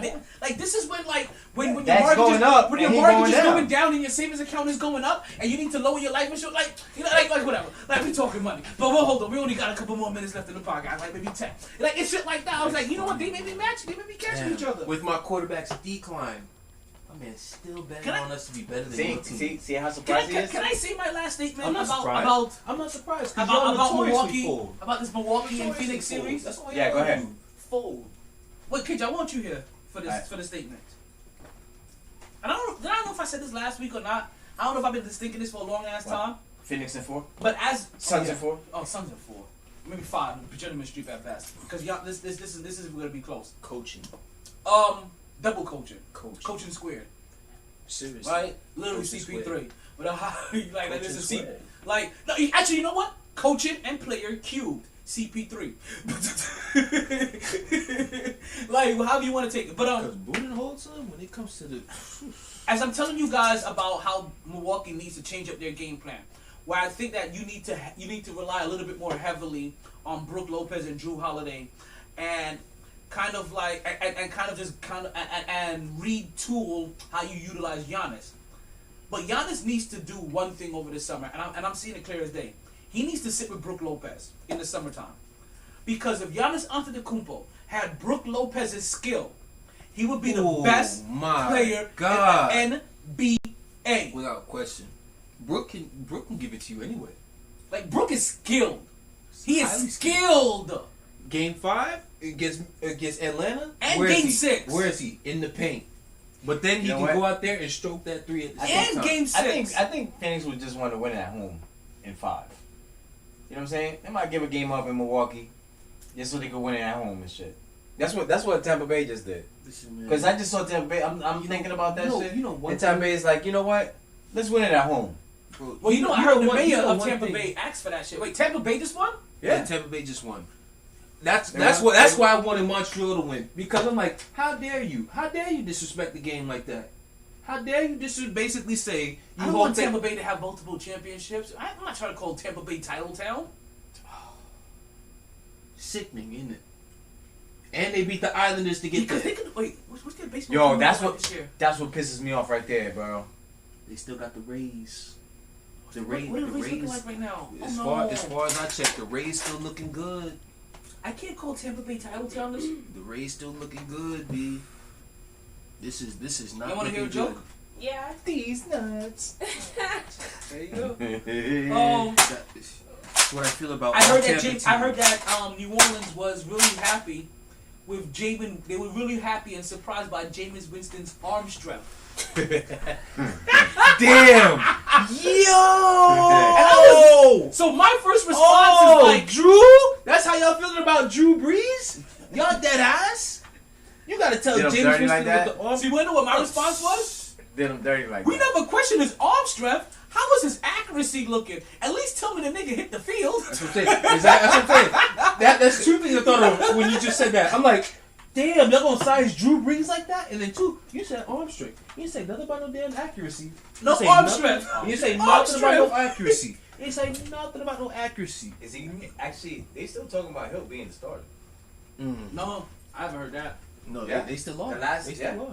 I haven't heard that. They still jacking. The last shit I heard was Because every And if that's the case, that lets you know how Jameis hasn't really owned it. That lets you know how Jameis hasn't owned it in practice. For them to be talking about Taysom Hill. Ooh, speaking of Jason, let me get on you light skins real quick, man. Oh yeah. Let's go. Yeah, let me get on you light skins real quick, I was gonna go get my man. beer, but let's go. Oh yeah. Let's go. Yeah. Ooh. What'd you guys say? we're down to the last 5 minutes of the podcast. Sorry, 3 minutes of the podcast. Son, here's the problem. These 2 people I'm about to talk about, I actually like them. But the bullshit that's going on is making me hate them. Devin Booker, Kobe, are you serious? Whoa. Stop it! Whoa. Stop it! Why are we... Stop it! He's gonna slip. Kobe He's gonna gave him slip. the He's ring. going too much on the ice. He's gonna slip. Stop it! Okay, no. Kobe was like, "Yo, Booker got it." I don't care. I don't care. You just got here. You Yeah, just he got said he here. got it. After 8 years. You just got to this level. Stop Who you it. talking about? 8 5. years. 5. Devin Booker's been in this month. No. Search up how long Devin Booker's been in the league. Okay, Search it Google, up how right long now. has Devin Booker been in the league? Google. Okay, Google, how long has Devin Booker been in the league? Oh, shit. Is she on? Big in the league. Sure. Here's some helpful information I found on the web. What she said? I could have sworn they said 5 years this year. Maybe it could be 6. It could be. I think it's 6. Hey, It's not Siri. 8. It's not 8. What or 9. year was Devin Booker drafted? The Denver Broncos drafted Broncos. You should have asked Siri. Yeah. And I he don't did. know if there's anyone on here. But yeah. But either way, this nigga just got here. And I'm just like, yo, come on, man. Damn, babe, what happened to your phone? And he got drafted in 2015. So he's been in the league 6-7 Caught up years. in an unfortunate Schmolston accident. 6-7 years. You just got to this level. Yeah. No, we don't want to hear. We don't want to hear about the Kobe He had no help, comparisons. man. I don't care. I don't. Kobe fucking couldn't care. do shit until Shaq got there. Kobe airballed his. Kobe was airballing his first time there, wasn't he? What? So you buying That's who Shaq got there. He's Devin Devin Booker Booker is the next Kobe bullshit? He gonna do shit. Listen. For one, Devin Booker can't even play nowhere near the defense that Kobe Bryant and can. I know that's what you're about to say. Devin Booker nowhere near as clutch as Kobe. Devin Booker has taken on the mantle of trying to play better defense, and he's taking on defensive responsibilities this year. Go get you a few All-Stars. What they need to do is re-sign playoffs a few more times. And then we get there. That's what the fuck they need to do. No. Where you going? Because you need to be here for the next one. You need to be here for the next light skin that I'm about to shit on. We only got a couple more minutes. I understand that. No, I'm not hearing that right now. Right now is not the year for the Devin Booker's the next Kobe. That he's too young for it. But when Kobe was given whatever title he was given, he was too young for it. When Jordan was given whatever title he was given, he was too young for it. When LeBron James was the great LeBron James was given his whatever title he was given, he was too young for it. 15, 16, 17, 18, 19, 20, 21, 7 fucking years for him to finally get to the playoffs. Finally. How long did it take Kobe to finally get to the playoffs? No. I have a different question. How long did it take for Kobe to get another superstar on his team? After Shaq? Because Shaq... No, period. After him.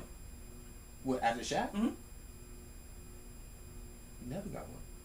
No. After Kobe. Not after Shaq. How long did it take Kobe to get a superstar on his team? He never did. So how long did it take him to have Shaq on his team? How long did it take him to get Shaq on his team? Shaq was... They came the same year. Okay.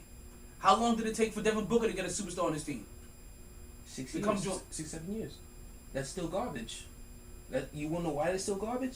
I can't predict your circumstances, B. We wanted to jack Devin Booker 70 points. It still didn't mean jack shit. I think it goes beyond the 70 points. Listen. You don't understand. He's nice. He's nice. Nobody's saying he's not nice. But leave the Kobe comparisons alone. Leave that shit alone. This is a guy who I watched put 81 points in a win. His 70 came in a loss. The 81 came in a win. 65 3/4. Are we serious? We got 30 seconds. And let me tell you why I think they mean by the comparison. Is that he's the next great guard in the game. I think that's what they mean. And they need to watch their words. And the next great guard that's probably going to win multiple championships if he continues on this path. And they need to watch their goddamn words. Because I don't think I don't think they're talking about their game is the same. Because their game is not... Their game is not the same at all. It's not the same at all. That's why it makes no sense. But I think they mean that he's the next great guard and the next face of this league at guard. And he's gonna be light skinned. It makes no sense. And the other light skin I need to shit on is Jason Tatum. Because for him to be wearing that fucking to be wearing Kobe's jersey. Yo. Kobe's Olympic jersey. We gonna talk about Tatum. Couldn't keep me contained. Two light skins? Nah. Both light skin community. Too much light skin. Light skin community took an L. Light skin community takes an L on that. Huge L. But that's the new NBA. Just got to the fucking playoffs. And Curry. Curry got 3 championships. Well, who? Maybe not the last. Best shooter all time. Who is Devin Booker right now? Who? You just got here. You just got to this level. We talking about Clay? But he just got his All-Star. Kobe, Kobe came into the league. He had the most dominant center in the league. And how many years did it take him to win a championship? Exactly. Okay, give him some leeway. No, not at all. I'm saying. They're not calling him the best. No. They're not calling him the big. No. Okay. You said the next Kobe Bryant. This is when Kobe was calling the next Jordan. Like he had to work up to that. No. Here's the thing. Here's what shits on your argument right now. When I say next Kobe Bryant, I'm talking career. Whole career. So now you gotta start with one title. You want to basically negate the first few years. But you gotta start with one title. Career. Kobe got 5 before then. I'm not negating yes, the first time of his career. When I'm because you talking Booker about got how he Aiden came now. into the league, Booker got Aiden. But then when Shaq left, what happened? What I'm talking about is that he got Paul. Devin Booker never He got had Gasol. another All-Star on his team until now. And then after Shaq Kobe left, always Kobe had didn't. one though. He got Paul Gasol, which was an All-Star. You can't. then you can't really tell me what Kobe would have been those first 7 years without Shaq. You can't really give me any. And you can't tell me what Devin Booker would have done with Shaq. But I know what they both look like with superstars. And the very Booker first got time Aiden. Devin Booker got a superstar, he made it to an NBA championship. Kobe had a superstar for years and was falling short. And they eventually got there. Falling short? How many years did it take him? For one, his coach didn't even want to put him on the court. How many years did it take him? That's not... How many years did it take him? Once he Devin Booker got to see the court because there was nothing worth. Exactly. But look at him now. How many years did it He take got him? some work. He got Aiden with the chains, baby. You seen his gold? You seen his platinum chain? How many years did it take him? How many years did it take him to win a championship? No, but it took 3 years. Okay. So it's taking Devin Booker 6 years without anybody. 6 years. Listen. No. 6 goddamn years. Let me finish. Let me finish this 6 time. years. Tyler, there's nothing to talk about. There's 6 years without another superstar on his team. 6 years. So if he wins this one, he's not gonna win no more. It takes Kobe. All I know. It takes Kobe 3 years because he had it from the very beginning. He All had I that know is issue got from Aiden, the man. very beginning. All I know is Shaq left. Do you not? Shaq left. Shaq was there his rookie year. Shaq left. And that's when 81 happened. Okay. 65 and 3. But he already had that time of a superstar on his team. So he had 70. Okay. 70 in the L. A L. Okay. 81 in a win. 65 and 3/4 in a win. Well, you know what? He had 70 in a loss. If he would have got 80, he probably would have won. See, he's a Kobe stan. So like you have to say. No, like, I love Kobe. I love all that. Yo, He's from really can. He's from Kazakhstan. It's hard to let them understand what's going on. No. There's nothing hard to understand. For one, can Devin Booker even play a lick of defense like Kobe Bryant can? Let me ask you No, absolutely not. Shut it down right there. It's over. How would Devin Booker talk about defense? How would Devin Nine-time Give him all defensive time. player. 9-time all defensive player. Time. He got You want CP3 now. Time? You've been in the league 7 years. 7 years. And how would Devin Booker's career 7 look if years. he had an all-star 7 his years. whole entire career 7 like years. Kobe? That lazy motherfucker didn't play no fucking defense. How would he look if he had Chris Paul on his team his whole career? That would be different. Would he probably win a championship in his 3rd year? Like Kobe's career was escalated because he had the most dominant center in the game already established. You wouldn't win no championship. You want to know why? Because Chris Paul would have got hurt. See? X Factor. Because what he's saying is that I'm right. Yeah, that's it. That was his. You're right. That was his. You're right. That was his. You're right. Like he said, he would have got hurt. He's stupid though. You're right. He's right though. Both of y'all right. I get what he's saying. I get what he's saying. He's telling you all this time, but you have there's X factors that make escalate that escalate the scenario. Like you have to put in all these scenarios into the machine and watch that shit come the fuck out. We're cutting all this. We about to cut the live feed. We still over here recording because we gotta go. Work at 6